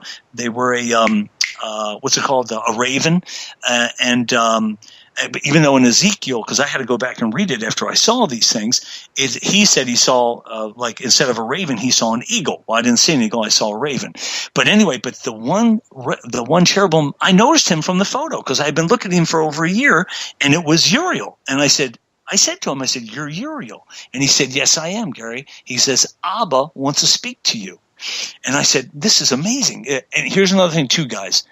They didn't look real. They look like a projected image. They like you could put your hand through them, but they were too far away into the water. I couldn't touch them. But it didn't look like they were there. It looked like someone was projecting an image. And what happens is I said to Uriel, are there only 2 of you and not 4 because you're closer to Earth? And he said, yes, Abba will tell you all about it. Now, as soon as he said that, and like I said, I didn't know who the other cherubim was. But the thing was, guys, I wasn't afraid at all. I had gone through all this stuff before, and that whole thing about my mom's thing about where did you come from, where did you really come from. So this to me, I didn't feel like I had to fall on my knees. I didn't feel like God's love or anything like that. I felt like I'm standing in water. I have these aliens in front of me, and it's the coolest thing I ever saw in my life. That's how I felt. And I was hoping that somebody would walk by and that they could see this, because I needed someone to verify that I'm not out of my mind. So anyway, so soon as Uriel says, Abba wants to speak to you. Now, Dave, the photos that you have, I'm pretty sure you have the drawing of the alien that appears. Did you remember seeing that? Yes, I did. Okay. Well, let me just say this. He appeared on top of the crystal platform. Now, in Ezekiel, he said that when he said he saw God, he couldn't make out his face, but God was sitting in a throne. On a throne. Well, not this guy, not this alien that I'm talking about, who I call Abba, which is Father. He was standing there. Now, he was standing there, and he has a huge head, but his face, what I could see his alien face, but there were between 50 and 60 ancient kind of biblical looking characters that made up his face, and they were kind of like going around in a circle, and they were all talking at the same time. I don't know what they were saying, because it was like Hebrew or Aramaic or one of these language that I'm not familiar with. But those faces, those human faces, made up his face. And he was, like I said, he had a huge head. He must have been about 30 feet tall. Now, do I think he's 30 feet tall? No, probably not. But his image, the projected image, looked like he was 30 feet tall. He was also wearing this red robe that actually went all the way to his hands, almost like a wetsuit from a surfer. But it was red. It was all red, and it covered his hands. And there was Hebrew letters constantly changing, black Hebrew letters all along this robe that he was wearing. That went all the way down to the floor of the help me here. The platform, the crystal platform. So what happens is, but I couldn't see his feet because his feet were kind of melted into the platform. So he talks to me telepathically, even though I could hear all those other people speaking. Hebrew or Aramaic. And he was also wearing, I forgot to mention this, he has a huge chest, huge hands. It almost looked like he was wearing shoulder pads. That's how big his shoulders were. But he was also wearing a breastplate that had like 12 different colored gemstones in it. And they were really bright. And there's a thing in back in the biblical times in the Temple Mount, in the temple, where a lot of the Jewish priests would wear a breastplate, and they had 12 different gemstones in them, and they could only go in when certain gemstones were lit up. But anyway, so this alien, and that's all I can explain, that he is a huge alien, and he's talking to me telepathically, and I'm all over the place because I want to ask a million questions and everything, and he says to me telepathically, Gary, you got to concentrate. I'm going to show you and tell you a lot of things. And as soon as he said that, I started talking, just because I pretty much never shut up. So I said, where are you coming back? Is that what this is all about? He said, yes, we're coming back to Earth. And I said, are you coming back to Egypt? He said, no, we will be coming back to the Temple Mount in Jerusalem. And are you familiar with that? Yes, I am. I think a lot of people are, yeah. Yeah, a lot of people are, but then a lot of people don't know what the first temple, the second temple, the third temple. Because I said to him, I said, well, are you waiting for the temple to be built, the third temple. And he said, no, we will come down in the third temple. He said, Gary, the photo that you've been seeing is the third temple, and we'll return to Earth in the third temple. I said, man, this is blowing me away. This was like so exciting. And then I said to him, I said, when are you coming back? And he said, the same date that the rabbi found, that he told you. I said, so July 26, 2022. He said, yes. I said, this is awesome. I said, what do you need me to do? What other than what I'm doing? He said, we don't want, you know how in the Bible it says like the great and terrible day of the Lord when he returns? Yes. Right? You've heard that, right? Yes. Well, it will be. It's going to be terrifying. So because people have never seen this before. And what happens is I'm the guy who's supposed to show everybody so they can see it in the NASA photo, because that's where the message is in all the writing and everything, so people don't freak out and start jumping out of windows or hurting themselves or other people. So you believe then that you are almost like a prophet of this message?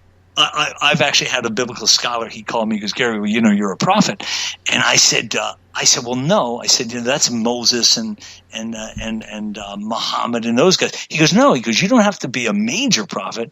You're a minor prophet. You're telling people when it's going to show up. I said, well, yeah, I guess I am. But I hate to even mention that, because that just sounds like I'm just some hack screenwriter who built a couple homes and who actually stood in the water and had this one idea to restore the Great Pyramid and the Sphinx. Dave, it's hard for me to even think like that. You know what I mean? Even though I saw all this, I'm still a conservative guy. I think I'm just a messenger. I'd hate to use the word prophet.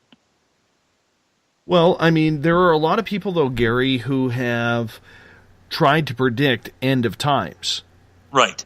And, you know, it scares a lot of people to even go down that road, and I got to admit, I'm one of them. But the fact is, I mean, we're getting end-of-times prophecies about 8 to 10 times a year. Exactly. You know, to the point where people are getting sick and tired of it. They're actually mocking it now.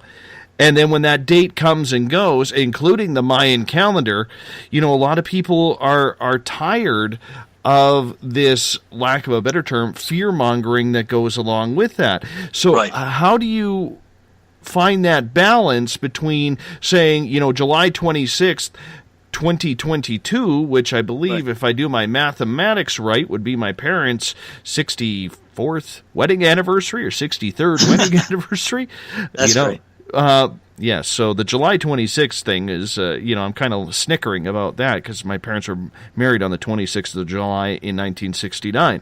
Wow. You know, so, I mean, I guess the way I'm looking at it here is, you know, how do you defend yourself from being you know, another one of those right, prophets who are telling people false times of when the world is going to come to an end, right, comparatively to saying, look, this is the information that I have. I'm trying to get right, it confirmed by people, because that's what it sounds like you're doing, is you're just trying to get this confirmed because really you don't know. I don't know what? About whether or not there is something to the July 26th, 2022. Well, actually, I do know, but to prove it to people is tough. But just like those people who came from New Mexico and Texas, when they saw when I showed them the Garden of Eden in heaven in the photo, they said, "Oh my God, you are telling the truth." I said, "Well, yeah." I said, "See, I don't have a book to sell. I don't have videos. I don't have any of that. I'm not making any money off this stuff. All I'm doing is showing people this. So if people." All they have to do, yes, it's so great to be, you should definitely be skeptical, but you should still take a little bit of time and study the photo. Once you see it, you're going to say, oh my God, Gary's telling the truth. Because everything is there. Everything in the Torah and in the Bible, every story is in this photo. And it's alien technology. Like I said, I'm going to explain a little later how it got in the photo, because I actually asked Abba when I was out at the river, I said, how can I show people that this is for real? How can I show them about the Great Pyramid and everything? And he told me how to do it. So yes, be skeptical, absolutely. But also don't just be skeptical and turn off your laptop. Get in the dark room, look at the NASA photo. It's 4 levels deep. It has everything in there that you've ever heard in any biblical text. It's all there. And you have to put a little time into it, because believe me, Dave, I've had many people go, "Oh, well, you're just nuts. You should up your medication." And I laugh and I go, "Absolutely." I said, "But come meet with me. Let me show it to you, and then tell me what you think." And after they see it, they turn white. I've actually had people now here in this small town in Arizona. They walk on the other side of the street because they say, "Gary, this is terrifying." But it's not bad news. It's not the end of the world at all. It's actually the end of the world as we know it. And a lot of great things are going to happen. There's not going to be millions of people dying. The only way people are going to die is if we get into a nuclear war with North Korea or something. That's the only way. And that's not these guys' fault that I met at the river. They're showing up. They're going to make the world a great place. There's no bad things. At least that's what they tell me. Now, do I believe them 100%? No, because I'm skeptical. Anytime someone tells me everything's going to be great, I don't believe it. So do I think it's going to be paradise? No, not right off the bat. But maybe in a couple generations after they've been here for a while, yes, I do believe that we'll have another Garden of Eden. But this time it won't just be animals; it will be a lot of people. So did I answer your question? I feel like I'm rambling. No, I think you did answer the question. And has this changed, this entire experience changed what you believe in God, the afterlife, and whether or not heaven and hell is real? Yeah, absolutely, without a doubt. Because heaven and hell are in this photo. And there's a book called the Book of Enoch. I don't know if you've heard of Enoch, I'm sure, right? Absolutely. Yeah, he was Noah's great-grandfather. And what happens is in his book, now, guys, you got to believe me that I've never read any of these things until this time that this has hit me. Like, naturally, I've seen movies and I've seen Ancient Aliens and stuff, but after I found this, somebody told me that in the Book of Enoch, he went to heaven and he describes heaven, like where it's located. And he said that he visited 10 heavens. Well, guys, it's not 10 heavens, it's 10 dimensions. These are multi-dimensional creatures. And what happens is where I read the Book of Enoch and where he just says heaven and hell is in the Garden of Eden, it's exactly where he says it is. Like I got the Book of Enoch and I looked at it and I got the photo and I said, "Oh my God, he was there. He sees where this is." And like I said, don't think of heaven and hell and the Garden of Eden as too religious. We know them as religion. Those things are these beings ship, and it's all alive, and it's all powered by, or it's fueled by human souls. Now, when I say fueled by human souls, I don't mean that they burn us up like gasoline. It's reusable energy, but it all has to do with I'm getting way ahead of myself. I haven't told the whole story yet, but there's no bad vibrations from this whole thing.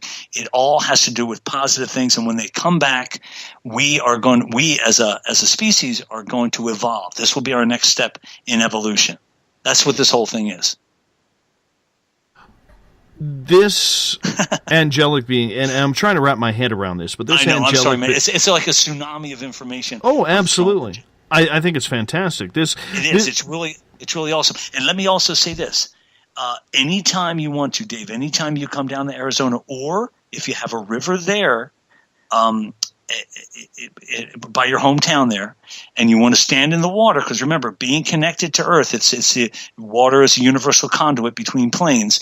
If you want to yell up, you can use the first two words, Abba, Abba, Abba, Kadosh, Kadosh, Kadosh, and then say whatever you want to say. Maybe you'll make the connection too, or any of your listeners if you have a river. It doesn't have to be this river here. I think it's a river anywhere. So go ahead.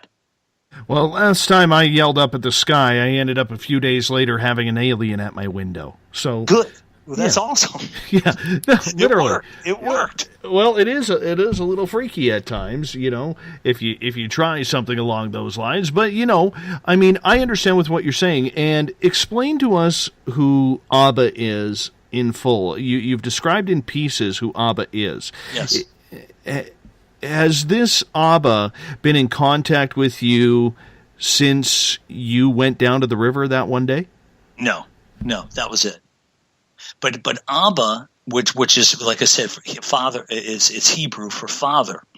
And what it is this is the being and the beings that are with him from Cygnus, the constellation of Cygnus. They're millions and millions of years more evolved than us, and they are the ones who created mankind. They are the ones that created mankind, and and what they did is, and remember, guys, this is all in the photo, and I can show it to you, and you'd see it in the photo. It shows now that Abba is standing above the three pyramids, and he is actually transferring souls from his hands into the bodies of apes. So what you have is it shows the whole evolution of mankind from single cell amoeba up into fish, and then it goes into apes, monkeys and apes, and then it shows Abba putting human souls into these apes, and then it shows the apes evolving into modern man. That's in the photo. It's all in the photo. And so, you know what, man, I've been rambling. I forget what your question was. I'm sorry. Just in regards to who Abba is, what he looks like, what he's all about. Yeah, so there you go. Sorry, man. So what happens is he is the one who created us, and also they created us, and they actually did use DNA with the souls. They used DNA from other beings from their planet, and three of the beings that you know what, like I said, I'm getting way ahead of myself. I hate to say this, but I've already jumped in the deep end, I guess. So anyway, Abba's the creature that's in charge of this whole deal for mankind, and they actually it's just not our planet. There's actually thousands of great pyramids in thousands of galaxies throughout the universes, and these beings actually manage or have seeded all these planets. So that would be a continuation of life that was started here being spread around everywhere. That's what you're saying. That's right. Exactly. So if we went to other solar systems and planets, we would find almost the identical same life as we have here. Well, kind of, but the thing is that some of them are different. In the photo, it shows man, it shows humans, but then it also shows things that they have arms and legs, but they have 2 and 3 faces, and they have different types of bodies. So they look human, they look humanoid, but they are not human. They're just different. Like so, so it's hard to explain. Like I said, over Skype here on the air, but yes, they're human. They look human, but they're not human. They're part human. So yes, they look like us, but they don't look exactly like us, because some of them have 2 and 3 faces, and some of them are 8 feet tall. And actually, there's gray aliens and that kind of stuff in the photo also. So yeah, did I answer your question? Absolutely. Did Abba tell you about his connection to God and what that was all about? I actually asked him, I said, because because I've done so much research and I met with all these religious people, the Jews believe that God is a spiritual being, that he doesn't have arms, legs, and a head, and he's just, he's spiritual. Well, a lot of people believe that, you know what I mean? So I said to Abba, you have the arms and legs and head and everything. I get it. I said, but who created you? Because he looks like a biological being. And he actually said, we don't know. So, which blew me away. So even these people these beings who are millions of years more advanced than us, they don't know who created them, which I thought was amazing. So, but I said, but you are the God of Abraham and of Moses and of David. And he said, yes, I'm the God. And that's why they're going to go to when they say that the Jews are the chosen people, they are. So what he's going to do, he's going to give everything to the Jewish people, and then it's going to kind of be trickled down to the rest of the world. But they're going to stay. He's going to stay in Jerusalem for a long time. So in the end, what is the message? And you know what, this is probably a 3rd-hour question with you, jumping ahead. But yes. What is the goal with all of this? it all has to do with our souls. Now, I know a lot of people don't believe in souls, and I didn't until I found all this stuff. And what happens is, guys, is our souls are so powerful that it's all about reincarnation, but it's about making the perfect soul. These guys are like scientists, and what they do is they take all the different souls from all these thousands of planets, and they mix and match them. They mix and match them, and they try to make a perfect soul, which also tells me that they're not perfect beings. So they constantly try to, not only because if they get the perfect soul, it's more fuel for them to travel out into deeper space. So everything has to do with our souls. And it has to do with increasing our soul's power, and that has to do with knowledge, first of all, and truth. So once you know the truth, once you guys see what's in this photo, and they come back, and we're going to, and they're going to advance us technologically and spiritually, what will happen is it will increase our souls, which will increase they'll be able to go out to further into space and hit more planets. And we, in turn, will be able to go out and help them, like build great pyramids. And we'll be going out to these planets with them. Does that make sense? Many religious people would say maybe you're the one being deceived with all of this information. Oh, possibly, but I don't think so. But possibly, absolutely, that's possible.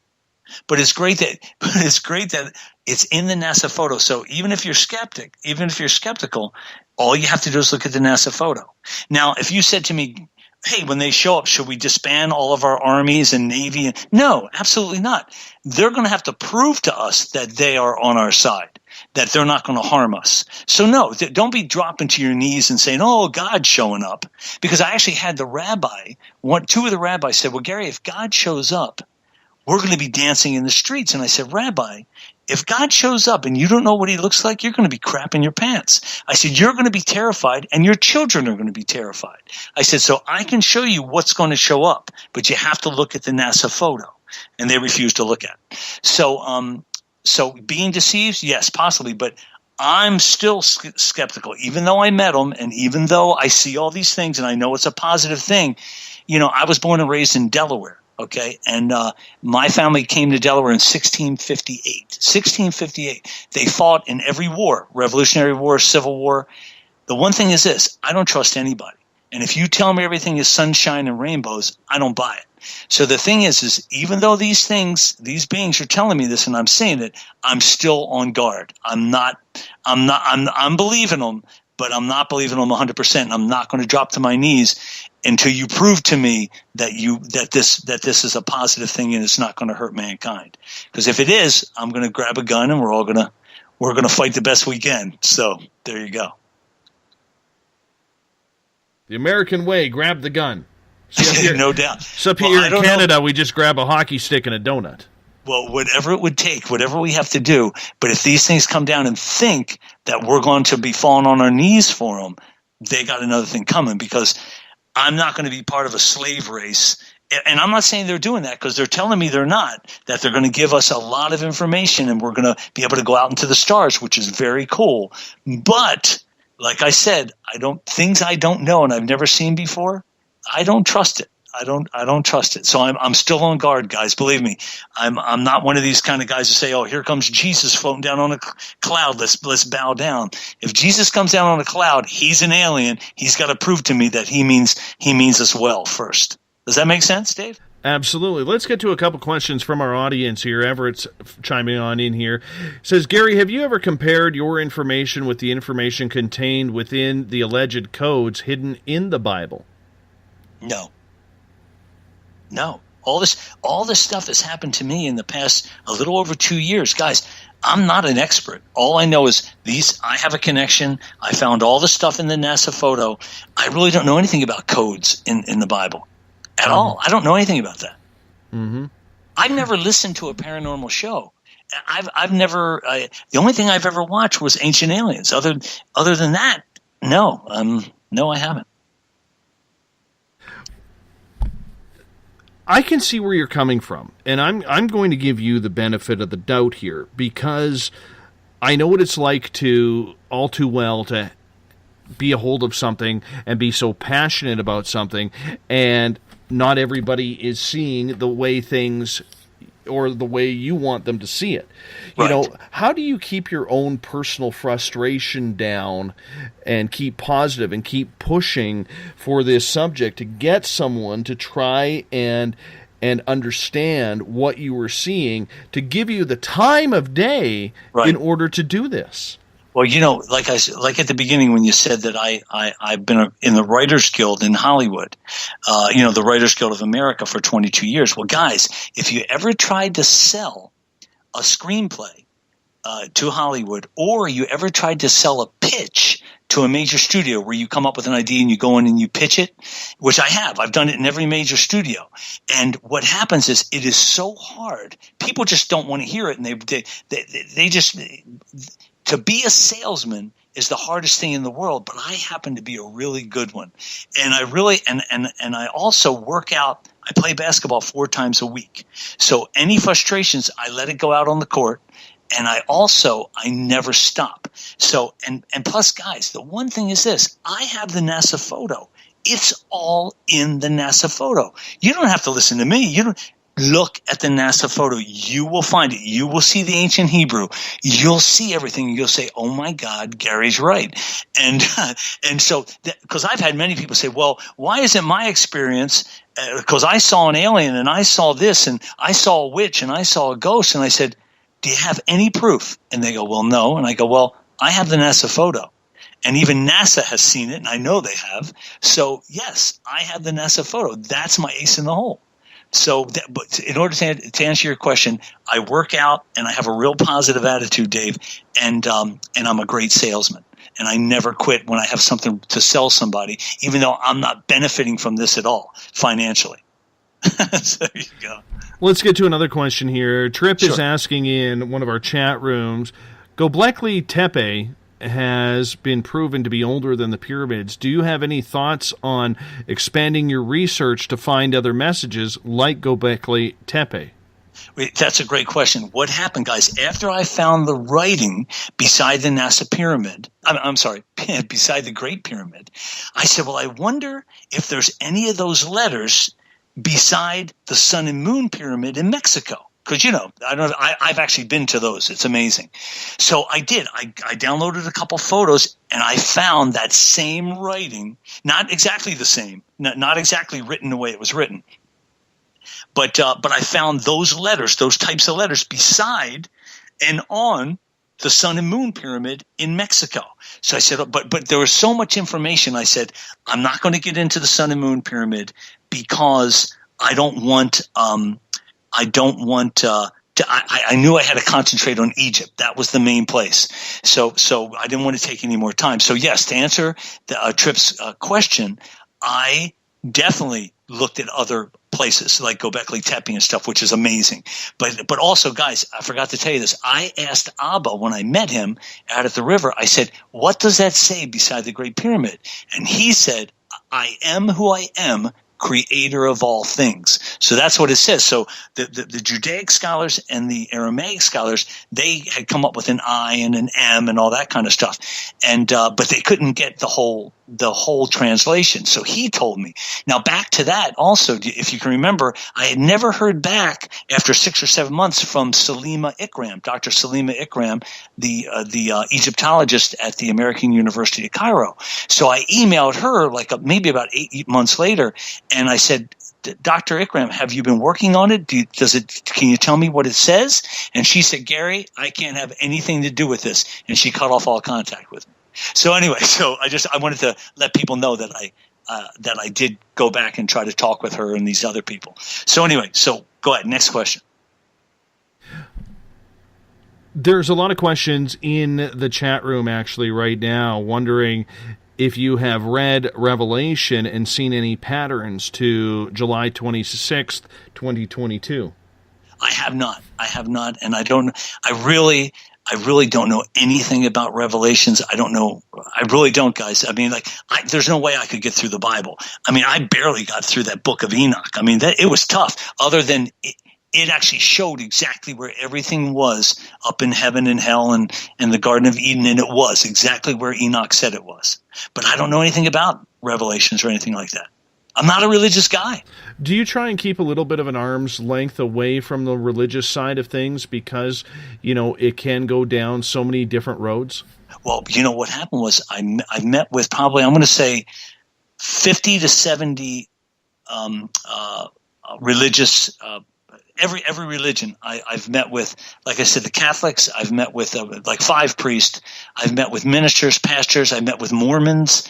I've met with I also met with an imam, the Muslim priest over in Phoenix. And as soon as they saw it, they all said this: "You're going to have to leave." And I said, "Well, why? Don't you think this is amazing?" They said, "It's not in the Quran, and I'm not going to believe it." And the priest all said this. All 5 priests said, "Gary, this isn't in the New Testament. We don't have to believe it." And 2 of the priests, I told you, started crying. And they said, "This is the end of the world." And I said, "Guys, it's not the end of the world. It's the end of the world as we know it. But the world's going to go on. All of us are going to go on." But they didn't believe me. I actually did have a minister right out here in Florence. He actually... Guys, when I set up the laptop and we're in a dark room, I take my time and I set everything up. This guy, this pastor, he actually said, "You have to leave right now." And he pulled out, and he was actually a Lutheran pastor. He pulls out, because usually I shut down the computer. He pulls it out and he goes, "You have to leave. You have to leave." And I said, "What is your problem, man?" And he goes, "Well, I don't believe this Old Testament stuff." And I said, "But why do you have to treat me like this?" I said, "I didn't do anything. I just showed you and told you what's going to happen. You just get out of here." And since that time, like I said, he walks on the other side of the street. He won't talk to me. So anyway, yes, I've had nothing but headaches with religious people, with religious leaders, actually. But why do you think they are so naive? I think what happens, and this is just my opinion, and this includes the rabbis too. If you have your face in a book and you never look up, you'll never see God. You'll never know the truth. So yes, most of these people have their faces in these books. And guys, these books were not written by a divine. These were written by people. They were written by men. The thing that popped Abba out of the river, he didn't write any books. His temple is nature, the way to communicate with him. And I'm not telling you guys, I think churches in all religions are wonderful. But, Einstein once said, I think it was Einstein, he said that insanity is doing the same thing over and over again and hoping to get a different result. Did you ever hear that quote? Yes, I have. Okay. Yes, well, that's what I told the priests and the rabbis and everybody. I said, "Guys," I said, "why don't you come down to the river and stand in the water and just mix it up a little bit? Try something different." Oh no, we can't do that. And I said, "Well, why not?" I said, "You're doing this, you're praying the same way for thousands of years, expecting a different result." I said, "I never go to church and I get a result standing in water." So, but none of them would come down to the water. None of them. Other than the paranormal community from Texas and from New Mexico. They did. All right, you hold on, Gary. We're going to get into the paranormal side of that because I think that's an interesting part to continue on right after the break. Gary Parker is our guest tonight. Hidden messages in a NASA photo at the pyramids of Giza. It's an interesting story, and it's amazing that none of the religious leaders really want to discuss this potential bombshell with them, if we could call it that. You're listening to Spaced Out Radio. We'll be back with hour number 3 right after this. We're getting strange on Saturday nights.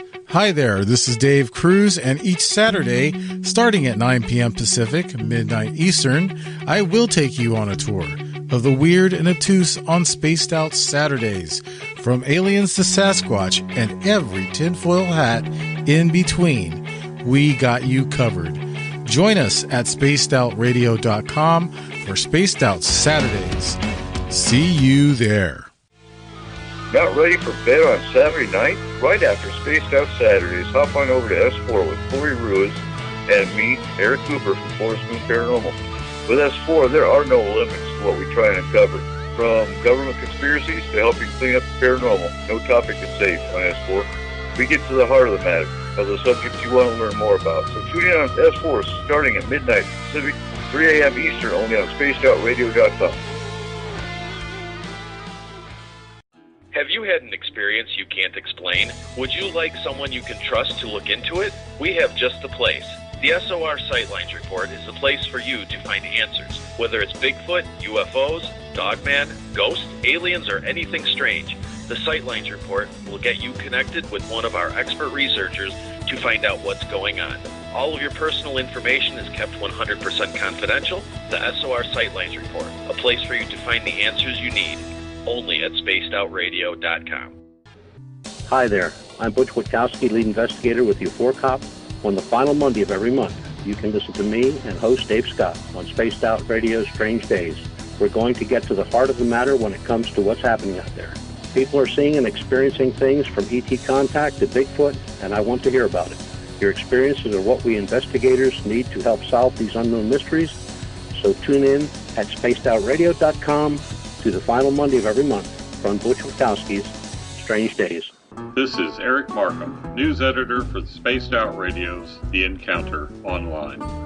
We have put together a great team of writers and journalists from all over the world to bring you top-quality paranormal stories. From alien encounters to the latest conspiracies, you won't find any of that fake news here. True stories and top-notch reporting as we look to bring these experiences to the mainstream. The Encounter Online, only at spacedoutradio.com. Do you want to know the truth? Do UFOs exist? Are aliens real? Are the governments hiding the biggest secret in history? We're UFO seekers, and we're on a hunt for the truth. Subscribe to our YouTube channel and follow along with us as we journey across the United States, visiting UFO hotspots and alien hotspots, trying to document the UFO phenomenon. Catch us on Spaced Out Radio every third Monday of the month as we discuss Area 51, UFOs, and more. And also, don't forget to subscribe to us on YouTube.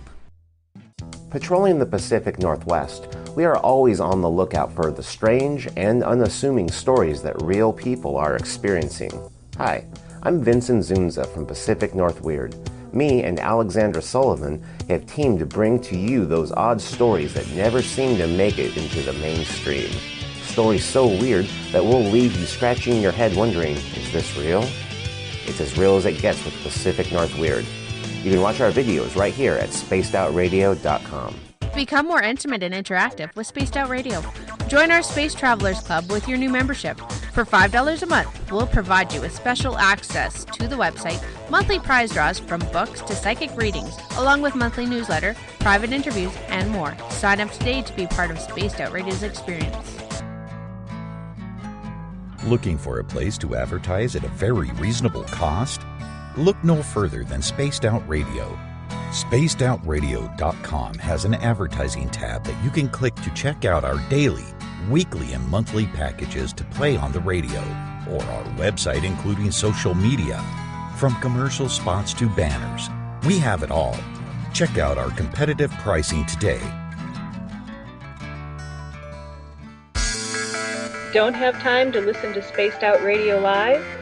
Wherever you are, the car, the office, the shower, or even if you're traveling, we're right here for you. Each Spaced Out Radio show can be found on iTunes, TuneIn, and on our YouTube channel, Spaced Out Radio Show. It's the perfect way for you to catch up on our shows. For more information, just head over to our website, spacedoutradio.com, and tune in to us today.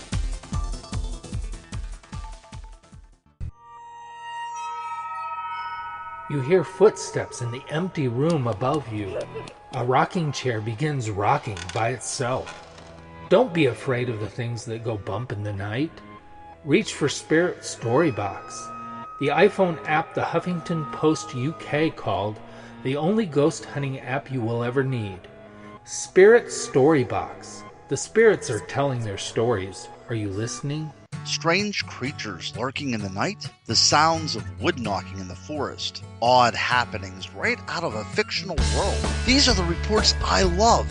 Hi there, this is author Ronald Murphy, and I would love it if you join me and Spaced Out Radio host Dave Scott the second Wednesday of every month on our journey into the unknown land of cryptozoology at spacedoutradio.com. From Mothman to Frogman and everything in between. Hey, they don't call me the crypto guru for nothing. It's Cosmic Sundays with me, Elizabeth Anglin, in Cosmic Passport. Let me take you down a 3-hour spiritual journey where we will get into everything from ET contact to Psychic Sundays. It's a journey of listening and learning together with some of the best professionals in their fields. You can tune in to Cosmic Passport at spacedoutradio.com every Sunday, starting at 9 p.m. Pacific, midnight Eastern.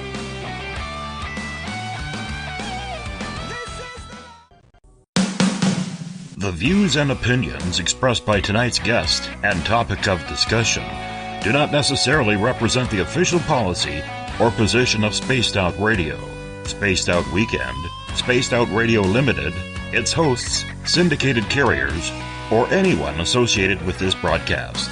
You're listening to Spaced Out Radio with Dave Scott. Follow Dave on Twitter at Spaced Out Radio and hashtag Spaced Out Radio, and on Facebook, Spaced Out Radio Show. Now, back to the program. Welcome back to the third and final hour of Spaced Out Radio tonight. I am your host, Dave Scott. Good to have you with us. Tomorrow night on the program, we get into the Freemasons. What's these secret societies all about? Robert Sullivan IV is going to join us as we get into this talk. I'm intrigued about this. We've never done a show on the Freemasons, so I'm kind of excited to learn about that. I hope you are too. We get going at 9 p.m. Pacific, midnight Eastern Time at spacedoutradio.com. We want to welcome in everyone listening in on WQEE 99 Rock the Key down in Noonan, Georgia, home of The Walking Dead. We are live as well on the United Public Radio Network, 107.7 FM in New Orleans and over 160 countries around the world. Great to have you with us as well. We're also live on KTLK, The Fringe FM, Renegade Talk Radio out of Las Vegas. And if you're listening in on Revolution Radio, remember the Double R Machine is a donation station financed by you, the valued listener. Head on over to freedomslips.com and donate today. Bill Cardwell has set the password for tonight in the SOR Space Travelers Club. Ecclesiasticism.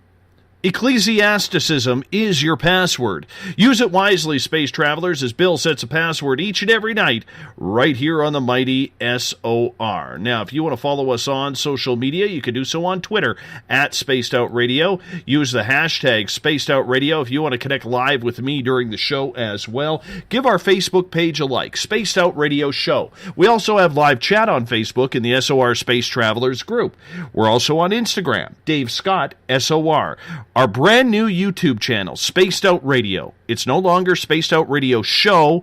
It's Spaced Out Radio. We highly ask that you change on over to that one.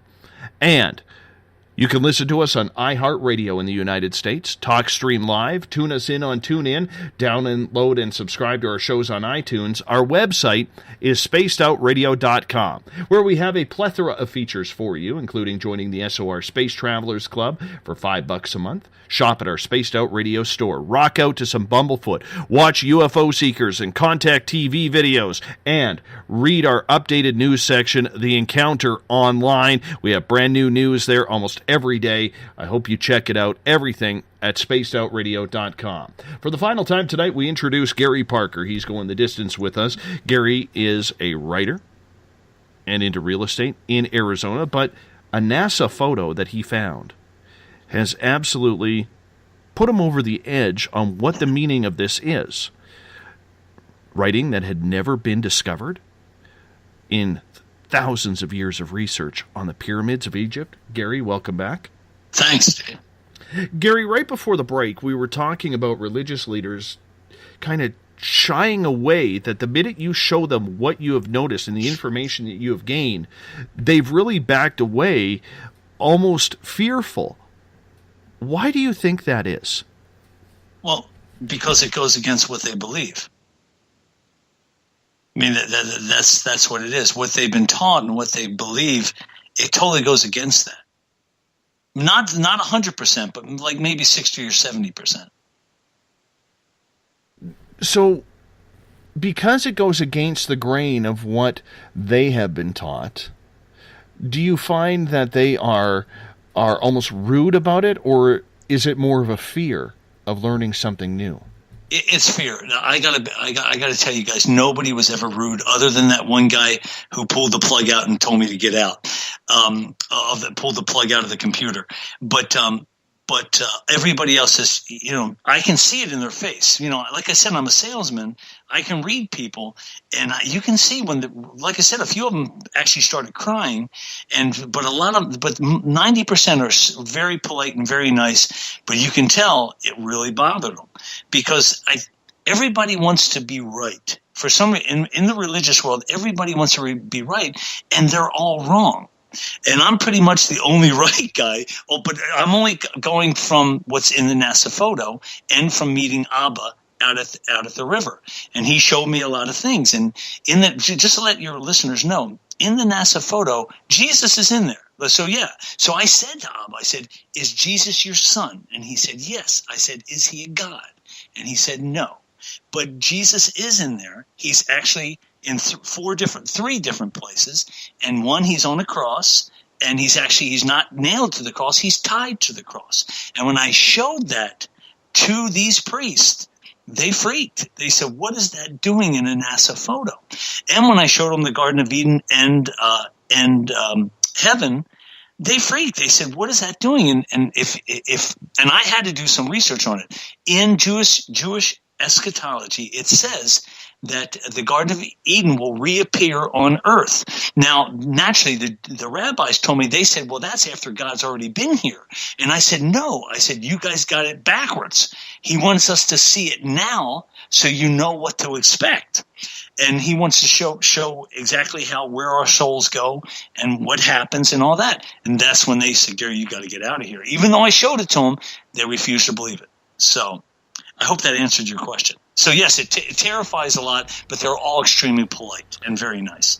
It's funny because I was sitting down with a friend of mine who was counseling, and he's a very religious man in our community, and in his way to try and indoctrinate me to find Jesus and God again, which I do believe in. I just don't believe in religion.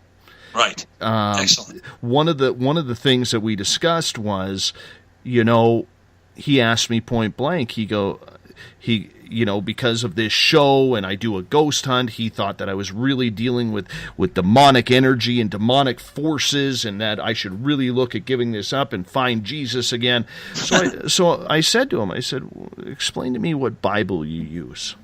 Right. And he goes, "What do you mean?" He goes, "We use the King James Version." I said, "So you use a Bible that was edited for a king of England that really is missing a ton of original script in it. So you're trying to preach to me a Bible that isn't telling the truth." Right.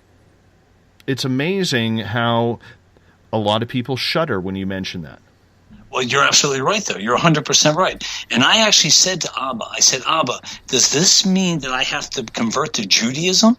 And he said, "Gary, you don't have to belong to any religious group." He said, "All the Bible, the Torah, the Quran, the message is treat people the way you want to be treated. It's the golden rule." And he said, you don't have to stand in a temple or a church or a synagogue and pray. He goes, "You can stand in the water." He goes, "If you want to be close to me or you want to communicate with me, do it through nature." And I thought that's the coolest thing in the world, because all these other people, it seems like all the people who want you to belong to these religions, they all want a piece of your money. It all costs money to belong to. And he's telling me all you have to do is stand out in nature and talk up to the sky and treat people, what's it called? The golden rule. Treat people the way you want to be treated. I mean, it's extremely simple, but it's brilliant. So as we move forward in this, what's the status of your study right now? How are you reaching out to people if everybody keeps closing a door on you? Well, everybody, all the academics and religious people did, but all the doors have been kicked wide open by the paranormal community, because they're coming down and meeting with me. They're seeing it. I've been on many radio shows, and they're all going to have me back, and they want me to go speak to at their conventions and stuff. This past weekend, I actually did a small thing for a couple hundred people, and so believe me, it's the paranormal community. You guys are going to be the ones that help me soften the blow of these aliens coming back, and you guys are going to help me save people's lives. Because that's what will happen. Because, people in the paranormal community say things like, hey, if the aliens come back, I'm going to be really happy. Yes, but there's so many people who don't believe in it, and they're terrified. But hopefully, like I said, with your show and the other shows, it will soften the blow. And I got a feeling in the next probably 6 months or a year, I'll end up getting to be pretty famous, and people will listen to me, and they'll see all the things in the NASA photo. Did that answer your question, Dave? Absolutely. Absolutely, and thank you for that. Adam, I want to get to a couple questions here. Sure. Adam is asking, are these the same spirits you're dealing with or beings you're dealing with connected to the Greek gods? Oh, geez, I think this predates all of them. These are the beings that I don't know too much about the Greek gods other than there was Zeus up on Mount Olympus or something like that, or was that, I don't know. But because guys, I'm not that smart. Believe me, you're having a guy who's talking here who didn't really do all that good in college. Okay, so just know I don't think so, but I don't really know much about the Greek gods. I really don't. Moving on here, and that's okay.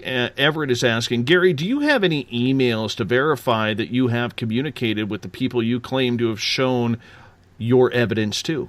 Absolutely. I got them all. I saved everything. But I'm not going to hand them out to just anybody. So like if I get on 60 Minutes when all this thing gets going, oh yeah, I have everything. I have everything. I'm a screenwriter. I'm going to save all this information. I have everything. All the people, all the names, all the emails to the billionaires. Absolutely. Claudia is asking, Gary, when you had this experience and was viewing Abba, was it in a holographic form or was it a real being that you could feel like you could touch? No, that was a good word. I wish I would have used that before. It was a holographic image. That's what it looked like, because you could kind of see through them. So it looked like it was being projected from a distance. And when I asked them, because there was only 2 cherubim with the spinning wheels and not 4 like in Ezekiel's vision, I said, so you're closer to Earth now? And Uriel said, yes, we're closer to Earth. So they're coming closer and closer to Earth. So to answer her question, yes, it looked like a holographic image. That's a great, I'm going to use that. I totally forgot about that. That's a great word, holographic image. Absolutely. Where do you go from here? Well, I'm doing more shows. Like I said, more people are going to end up driving out here to Florence and meeting with me. Then we're going to go down to the river. And I was telling Dave off when we were on break there, that I actually had an elected official here in Arizona, and his son was dying of pancreatic cancer. He's a 32-year-old young guy, and the newspaper here in Florence had written a story about me because I showed the reporter the Garden of Eden. And if you Google Gary Parker and the new Garden of Eden, it should still be online. It should be. It might not be. But when he read that, he called me and said, Gary, do you think that the Gila River can heal people? And I said, well, I don't know. I never tried it. And he said, well, will you meet with me? So I went over to his office, and I showed him the garden, and I showed him the heaven, and I showed him everything. And I said, why do you want to see this? He said, well, my son's dying, and I'm thinking maybe if we go down to the river, it might heal him. And I said, well, it can't hurt. I'll give it a shot. Anything you want. And the next day he called me and said, well, I talked to my wife. We're not going to do it because of insurance problems. And the kid actually passed away like a week later. But I thought to myself, my God, how cool would that be is if I could bring some sick people down to the river and film it. And if they were healed, everybody would say, oh, my God, we really got to study this NASA photo because Gary's telling the truth.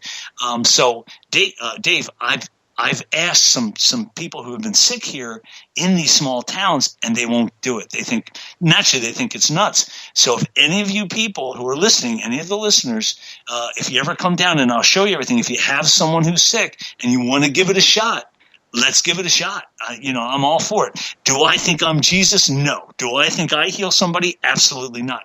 Do I think the river could, and the Great Pyramid and Abba? Absolutely. And I'm not saying it will work, but I'm saying if it's terminal and they're a child, let's give it a shot.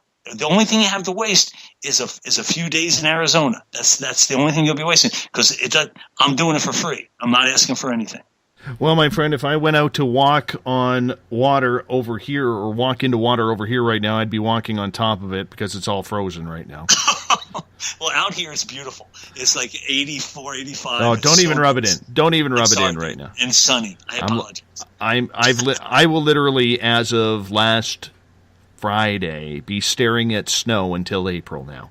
Oh my gosh! Boy, and actually, that sounds really pretty, because the other day I was listening to the Christmas songs, and because they're just so nice sometimes, and I saw the pictures with snow, and it's beautiful though. You got to admit, Dave, it is. Oh, I love it here. I love it here. Nice. It just snowed a little too early. Yeah, really. I do want to read a tweet from Muji Boy at #SpacedOutRadio. I think this one is so far the leading tweet of the night that we have. He says, "Fortunately, in Canada, when you start standing in the river talking to God, you don't have to worry about having the right health insurance coverage." That's funny. I think that was great. Usually I like to try and throw in a couple of good tweets during the show. Now, Craig is asking, can you converse with the beings at will, or only when they choose to communicate? Well, let me just say this: only when they've chose. But I've gone down to the river now in the past 2 years. I've gone probably, I'm going to say 60 times, and I yell up because I feel like I have to go down there just to make sure that they hear me and that I'm doing a good job. But no, they don't talk to me, and I can't just talk to them. So only in my dream did I hear the voices. And then then that one time on July 26, 2016. So no, I can't just converse with them. No. All right. Den of Lore, Chris is asking, did the aliens tell you where the Great Pyramid capstone is that is needed to reactivate the pyramid energy field that would potentially save mankind? That's funny. No, they did not, but he told me how to show Abba. When I say he told me, it was his voice in my head. His mouth wasn't moving, but he told me how people can see that the Great Pyramid is a machine. And please don't worry about mankind being destroyed. That's not going to happen. Mankind's going to go on. They need us as much as we need them to go for our next step of evolution. So they love us. They need us just like they need the billions and billions of other beings on the other planets that they handle, that they manage. So they need us. So nothing's going to happen to mankind. But other than we're going to get a lot smarter, and we're going to be a little scared at first, but we're going to get a lot smarter, and we're going to grow technologically and spiritually. But hey, how about, do you want me to start telling you guys and Dave how we can see that the Great Pyramid's a machine? Yeah, let's do that. Okay, what happens is when you look at all the things that are in the NASA photo, you'll say, well, Gary, how did they get in this photo? Well, what happened was all the images were put, you guys have to remember, it's alien technology. The Great Pyramid is a vibrator. It vibrates, okay? It's also a library. So, and it's a lot more things than that. And it's hard for me to tell you. If you were beside me, I could show you. But let's work on the vibration thing. What happens is when I found the writing beside the Great Pyramid, I went 6 months. Now, I found it in 2015. It was downloaded in 2012. So what I did was I went back to 2012, and I went 6 months ahead of time. So I went to December 2012. Well, I noticed that the writing started to dissipate, like the sand started to move, okay? So then what I did was I went all the way back to 1999. And 6 months, in 6 month segments. And I noticed that the writing in 1999 was at the top of the photo. And every 4 to 6 months, it kept moving closer and closer to the Great Pyramid. So that told me that the Great Pyramid was vibrating these images, and they were all being built on 4 different levels. And what happened was if you got all the pages together, and let me just say this too, that what I did was the Egyptian government's road department has a satellite. So I went to their satellite images, and I went to NASA, and I pulled up all the images, and I noticed that all the things that were being vibrated into the sand was taking years and years and years to develop. And by 2012, that writing was right beside the Great Pyramid. So it was building. It was building this thing almost like, what are those things called? An Etch-a-Sketch. It was building it with sand and with sunlight. Okay, and so what happens was when I talked to Abba about that after I had found that, he showed me in my head. He showed me that there was a in order for you guys to see it, there is a video that was made by the Egyptian government and National Geographic. It was called Into the Great Pyramid, and it was made in 2002. And what it was there was a guy who used to run the antiquities department. His name was Zahi Hawass, and he was in charge of this thing with National Geographic, and they were going to send a robot up the Queen's Chamber's southern shaft. Did you ever see that special, Dave? I did not, unfortunately. Okay, well, this was a real big deal because in 1997 there was a guy named Rudolf Gattenbrinks, and he was a German engineer, and the Egyptian government had hired him to find a way they could put some air conditioning ducts into the Great Pyramid because it was so hot and humid, and tourists were just almost passing out from being in there. So what happens was in the King's Chamber, they know that both of those shafts go outside. You can they go out and they point at a couple stars, and you've heard of that, right? The shafts that go out. Yes. Okay. Well, what happens is in the Queen's Chamber, they realize that the shafts stop like halfway up the pyramid, like 220 feet up. There's a block, and they were in the southern. They checked the southern shaft and the northern shaft of the Queen's Chamber. And what Rudolf Gattenbrinks did was he actually designed a small robot, and he had a camera on the end of it. And they went up the shaft 220 feet, and it's like on a 45-degree angle. And they found now you got to remember too, the shaft is only 8 inches by 8 inches. And at the end of the shaft, it ran into a limestone block that actually had 2 copper hoops on it. Well, the problem was people freaked out because copper had not been invented or discovered by man for 1,500 years, supposedly after the Great Pyramids were built. So what happened was they sent sonar. Like I said, the whole archaeological community went crazy saying, what is copper doing in the Great Pyramid? So what happened was they sent sonar up that shaft, and they found that the limestone block with the copper hoops was only 4 inches thick. So they said because they wanted to see what was on the other side of that block. So what they did was now that was 1997. In 2002. They hired another company. They got rid of Rudolf Gattenbrinks, and they hired another company. And this company built another robot, and they sent the robot up the shaft with a drill and with a camera. So they drilled the hole, very small hole, and then they sent a fiber optic camera into this hole to see what was on the other side. Well, 7 inches away from the first block, there was another white block, Dave, and the camera went in. It was very bright light, and it was filming. It was actually taking pictures of everything that it could find in there. But when you look at it on a flat screen, and you got to remember, guys, Abba showed me this. When you look at it on a screen, it looks like there's just a bright light on the back block, on the black limestone block, when the fiber optic camera went through the hole. Well, what happens is if you Google Into the Great Pyramid and you fast forward it, because it's right online, you fast forward it and you go to the end. Well, what will happen is you will see that Zahi Hawass is there with I think the host name was Lauren Green, and she's a BBC host, and an archaeologist. And she said, as the camera was going through there, through the hole in the limestone block, she said, Dr. Hawass, talk us through this. So when the camera went through, she said, "Oh my God, look, there's another block 7 inches away." She goes, "What are those black marks?" And Zahi Hawass says, "Oh, those are just cracks."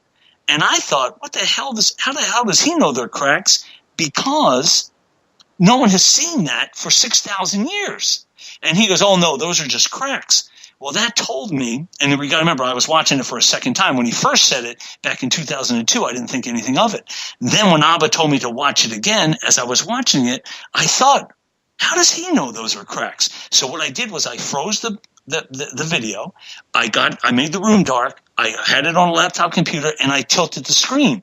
Well, the light was so bright, when you look at it flat, you can't see anything. But when you tilt the screen back, you can see that those cracks are not cracks. They look like small spiders, but coming out of those spiders, and they're not spiders, they're actually some kind of like alien technology, and coming out of those spiders are zeros, and those zeros are a binary code, and it's actually forming a photo. It's forming a picture. Now, what in 2010 or 2012, they released the photo, so it took them 10 years to do it. They released pictures of what they found behind that block. And they showed one, and one of the most famous ones is you can see the letters. And like I said, it should be on, if you have it on your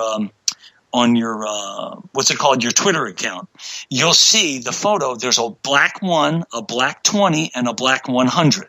And what the experts said, the Zahi Hawass and these other people, they said that those marks are numbers that represent cubits of Egyptian cubits of the space from the Queen's Chamber up the shaft, which equals about 220 feet. But a cubit, is an ancient measuring for measuring width or length or something. But anyway, what happens is if you look closely at under the number 20, the black 20 in that photo that they took with the fiber optic camera, I actually drew, you'll see like a red figure, and there's things, it's hard to see.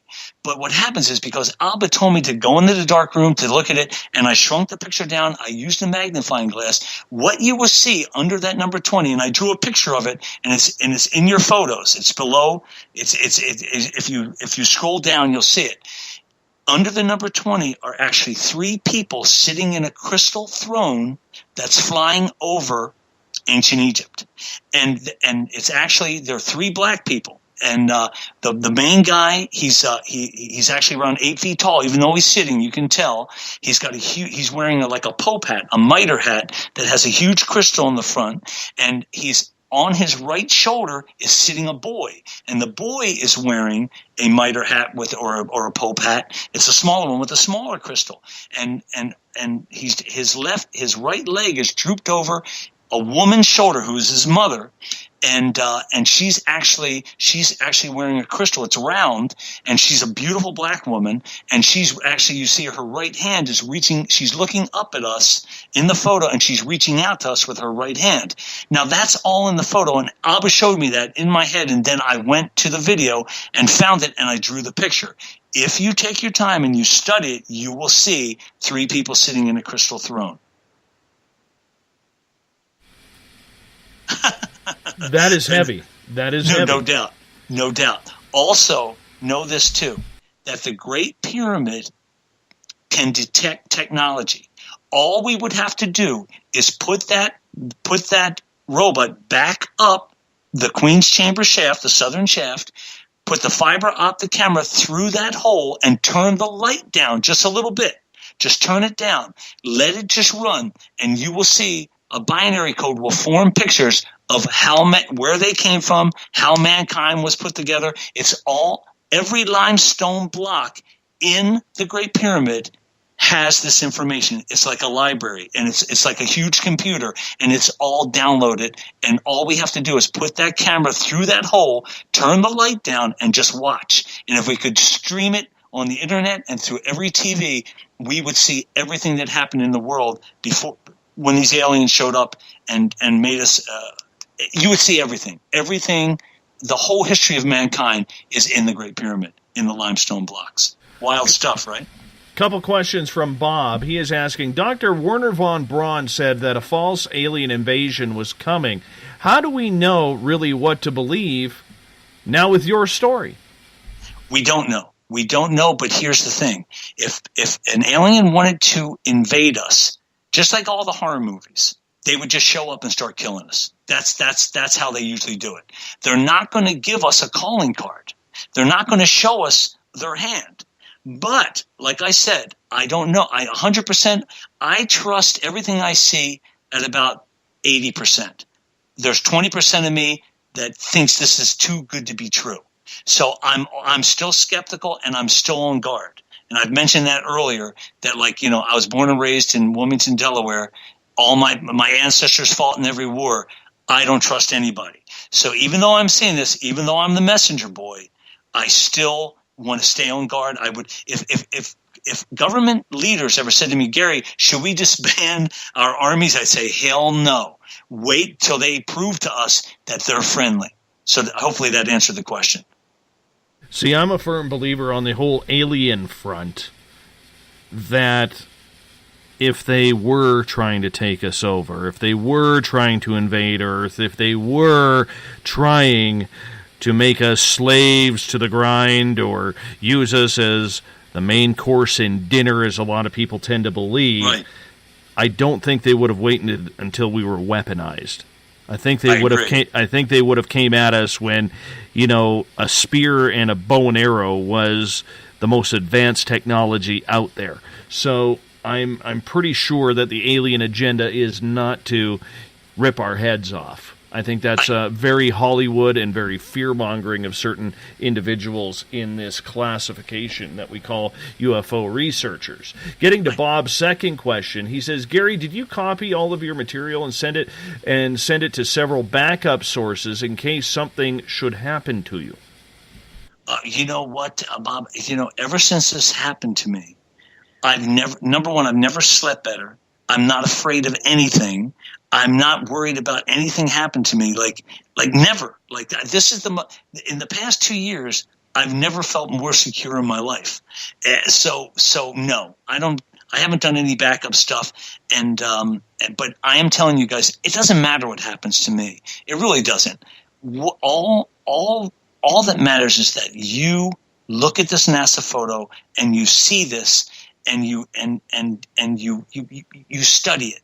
Because you're going to see it, believe me, and hopefully you'll feel as good as I feel.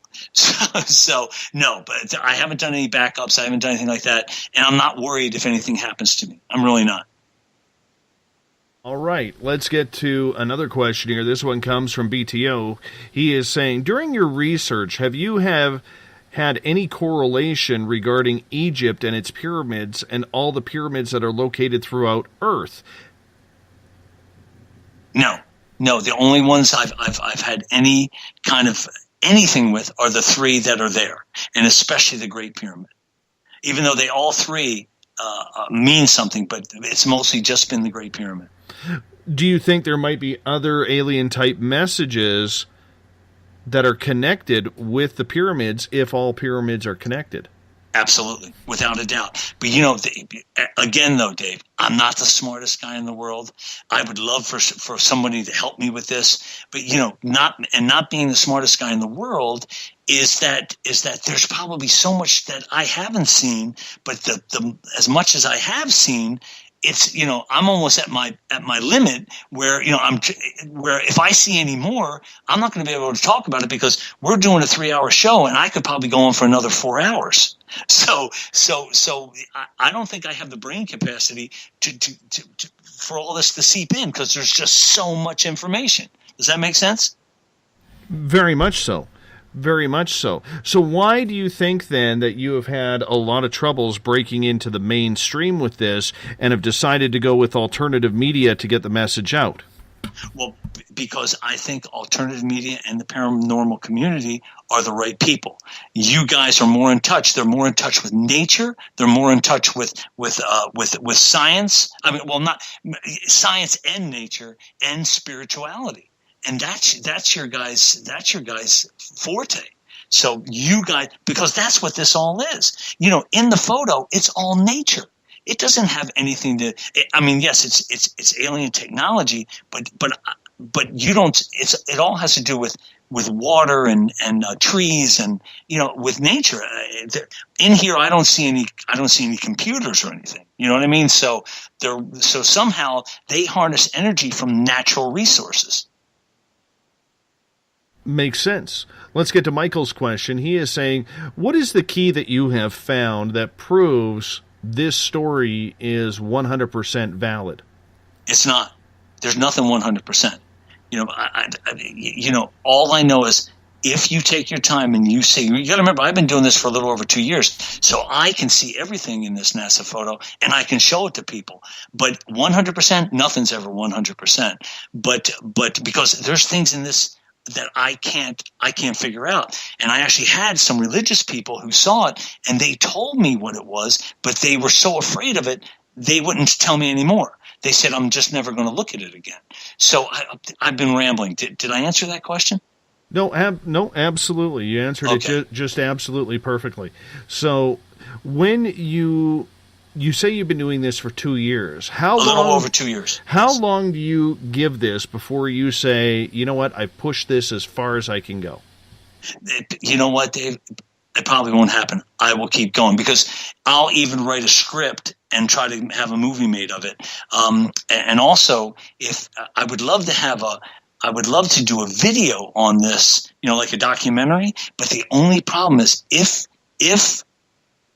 I Photoshop this picture to have the images pop out, people will say, "Oh, you tampered with it." So I don't want to do a video where people will say, "Oh, well, Gary, you're making money, and this is all phony."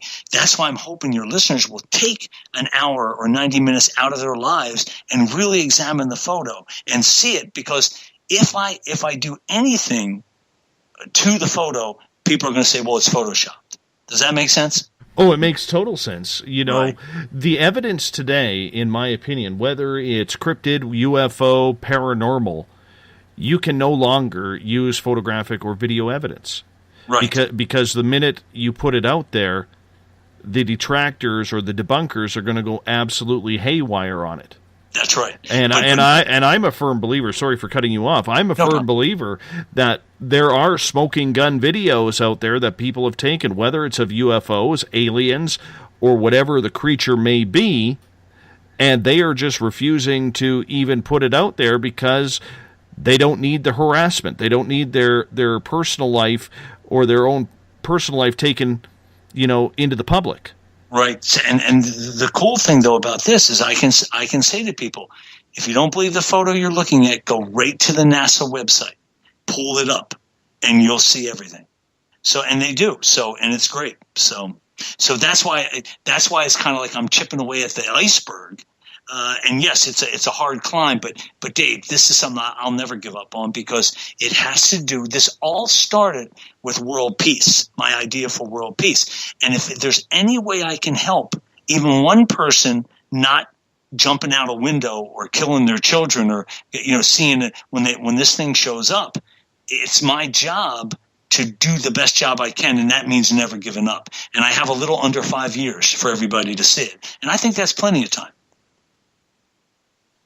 Daryl Hex asks a very interesting question, and she is asking, have you considered that all of this could just be a holographic overlay that you were seeing?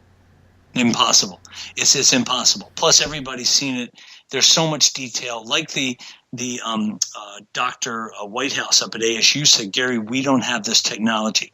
And plus, before she should ask a question like that, you should have take an hour or 90 or an hour and a half and look at the photo, and you'll see it.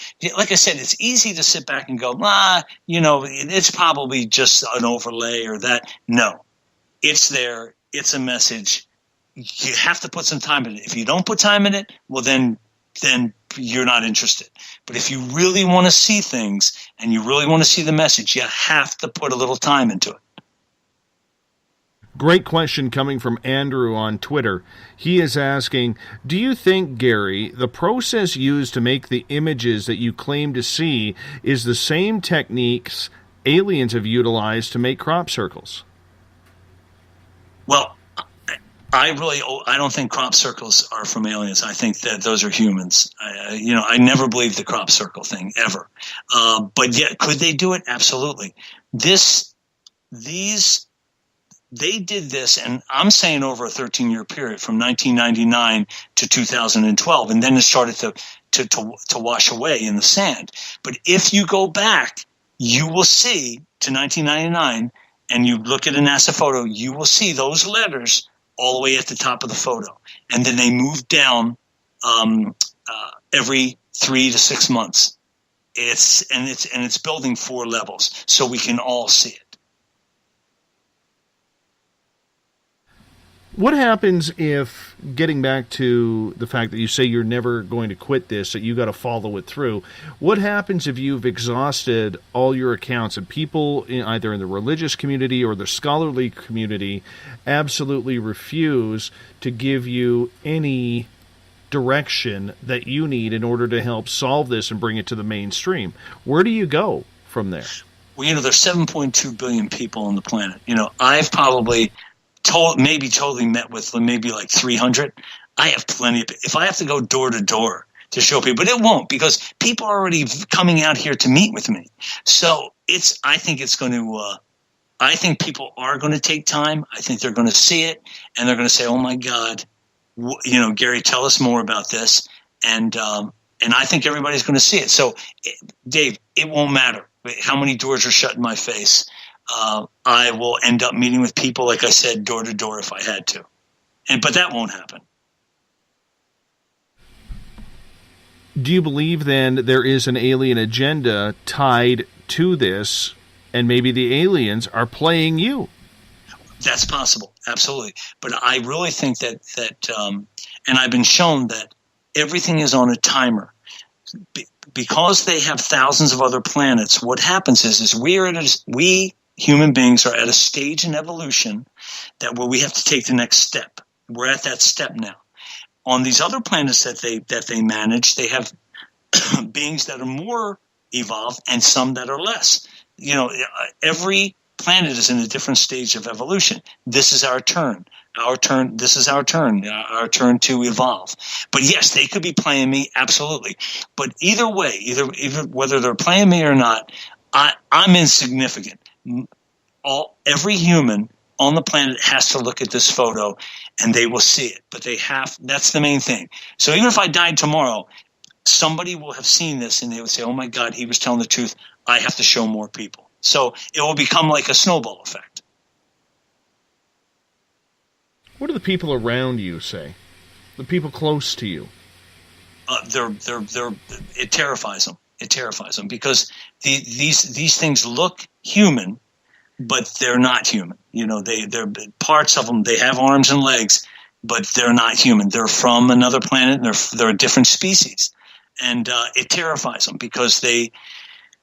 I haven't told you everything about the photo, but like for instance, how people, how they say that when you die, you go down to a tunnel, and it's a white tunnel, and it's in here. It's all in here.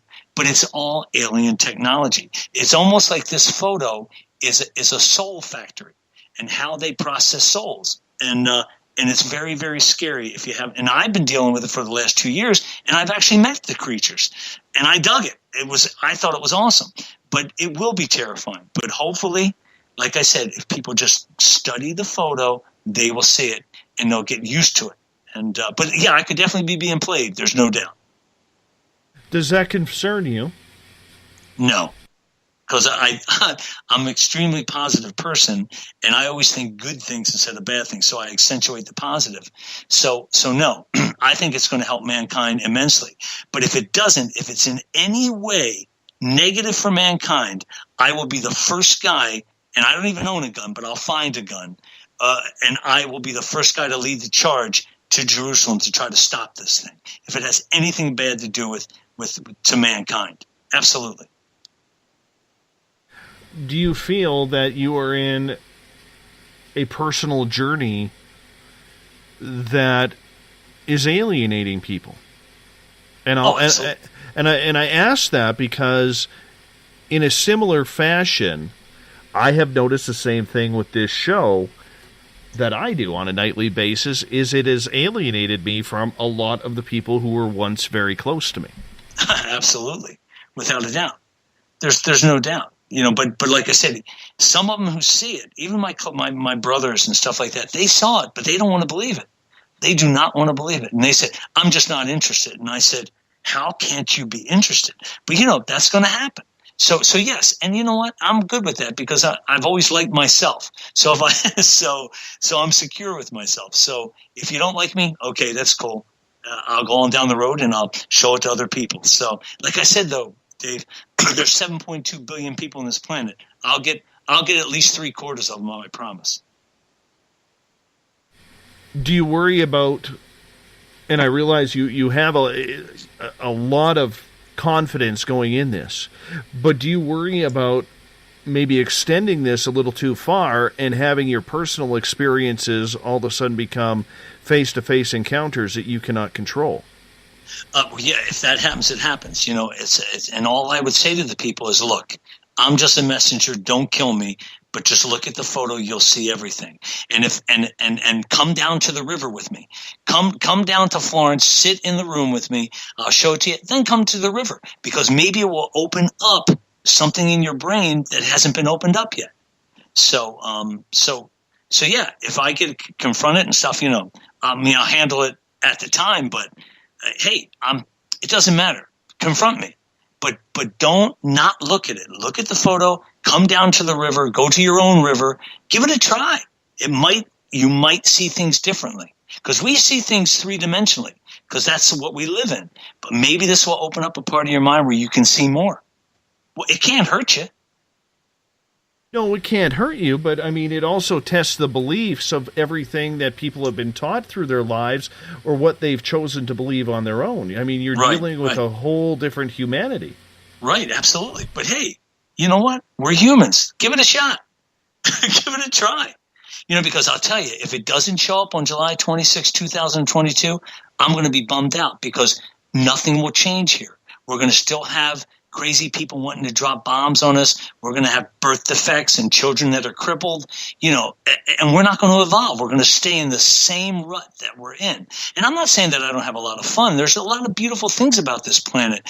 But you know what, Dave, I'm sick and tired of worrying every night if someone's going to drop a nuclear bomb or someone's going to sit, or kid, like I said, or kids are going to be born with deformities. If this thing can come and help us with that and not enslave us, I'm all for it. I want to evolve. I want to go on that next level. I don't want to stay the same way. These war things are just so old school and it's so annoying. So, in the end, are you saying that you believe aliens are God? Well, let me just say this. Abba told me, because I said, well, you're a biological being. You have arms, a leg, and a head. Are you God? And he said, I created you, and I am the God of Abraham and Moses and of Noah. He is that God. And I asked him, I said, but who created you? And he said, we don't know. So is he God? Yes, he's the God of the Torah. Yes, he's the guy who created us. Is he the spiritual God? I don't think so. But then again, he created us. I'm giving him props for that. It's like he's our boy, he's our man, he's Abba. So and he wrote all that. He's the guy that was the reason behind the Torah and the Bible and everything else. So is he God? Isn't he God? To us, he's God. So yes, I'll say to me, he's God. Why haven't you gone on a pilgrimage to Egypt yet to see what happens? I'm dying to do that, man. I am dying to go in. Stand in the Great Pyramid and yell out.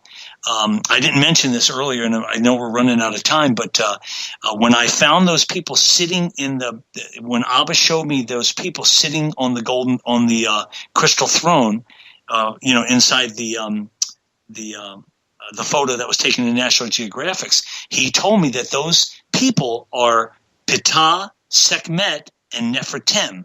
Now, Ptah is the creator god of Egypt, and Sekhmet was his wife. And she's always portrayed as a lioness. She always has a lion head. But she's also the face on the Sphinx. She's a gorgeous black woman, and Nefertem was their son. He isn't a god. He was just their son. So, hang on. Yes. So I was dying to go into Egypt and stand there and do the mantra using their names, Ptah and Sekhmet, and also using Abba. And I think something will happen, something will appear. But I've used, for the past 2 years, a little over 2 years, I've used every penny I've had, not only living, because I'm not a rich guy, but also spending it going places and doing things. So I'm a poor prophet. So there you go. So that's why I haven't gone to Egypt yet. Is it something that you feel is going to be having to happen soon? Absolutely. But I'm hoping in the next 6 months I'll be able to get out there. Because I think being there, because if I'm making contact by standing in the water here, I think if I can go to the Nile, face east, and do it there, or stand beside the Great Pyramid, it's going to be a freak show, man. Holograms are going to show up. So I got a feeling things are going to click on. It's going to be awesome. So I don't know for sure, but I think so. Andrew is asking, if the extraterrestrials come when you say they will, July 26, 2022, then what do you think your role will be after that event? Man, I didn't even think about that because my mind's so been on the present. But you know what? I think they'll just give me the old "thanks a lot, Gary." Throw me the thumbs up and then tell me to get lost. But guys, here's the one thing too. They're in Judaism. They believe that Elijah is supposed to come back. Elijah was supposed to come back with like Enoch or Moses, but Elijah was their main prophet. And I knew about this, and I asked Abba. I said, Abba. And Elijah is supposed to know rabbinical law and the Torah like the back of his hand. The guy is supposed to be a genius about rabbinical law. And I said to him, I know that I'm not Elijah. I said, but who is Elijah, and is he back now? And he told me, and like I said, he told me, put it in my head, that Elijah, and I didn't know who this was, he says, is Dr. Christina Hayes. And I said, who's Christina Hayes? So he said, go back, look at the photo, you will see her face. Now, I have seen women's face in the photo. So, and I actually had the rabbis translate a few names on the photo for me. So what happens is I go back and I Google Dr. Christina Hayes, and she's actually a scholar who runs the Judaic department at Yale. And she's like written books all on she's a genius with rabbinical law and with the Torah and with the ancient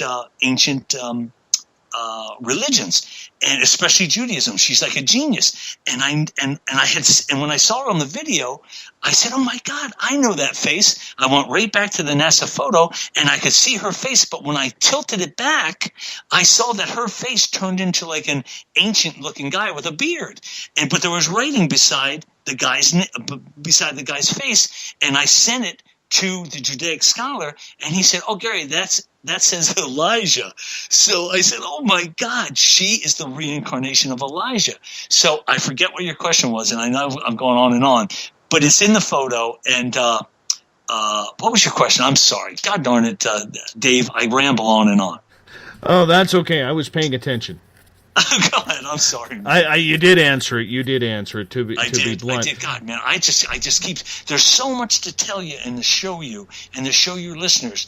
Come down to Arizona. I'll show you personally because I don't want to photo. I don't want to enhance the photo at all. I want it to stay natural, so you can see everything and you won't call me a Photoshopper. We got time for one quick question. We have about 65, 70 seconds left in tonight's program. Claudia is saying, I saw a triangle spaceship, but it was cloaking. I could see through it, but I saw the triangle shape. It had hieroglyphics written across the triangle. I could not understand how I could be seeing the writing, even though the ship was cloaking. When I tried to share what I saw, no one believed it.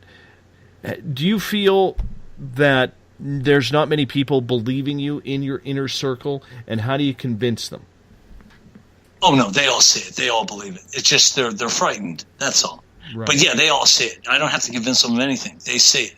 They know, and they know I've been doing this for 2 years and 2 months, and I always tell them when I'm going on a meeting. So my inner circle, they know it's there, but they're freaking out. They're just freaking out because it's scary. It's scary. These are not humans. These are the people that created us. These are the beings that created us. So yeah, I don't need to convince them. They see it. And everybody I sit with sees it, and they know what it is. So, Gary Parker, my friend, thank you so much for detailing your story on Spaced Out Radio. You need a website for this, my friend. You need a website. You're absolutely right. You're absolutely right. So, but I'm also technologically challenged. I'm an older guy. I don't know a lot about the internet. So anybody who wants to try to help me, I would totally appreciate it, because I'm pretty much by myself on this. So, but please, listeners, email me, and please look at the photo. Study the photo in a dark room on a laptop. Please throw out your email once again. It's g.parker36gary@aol.com. That's g.parker36, that's a 3 and a 6, Gary with 1 R, Gary @aol.com. Wonderful. Thank you so much, Gary. You hold on. I'm going to wrap this.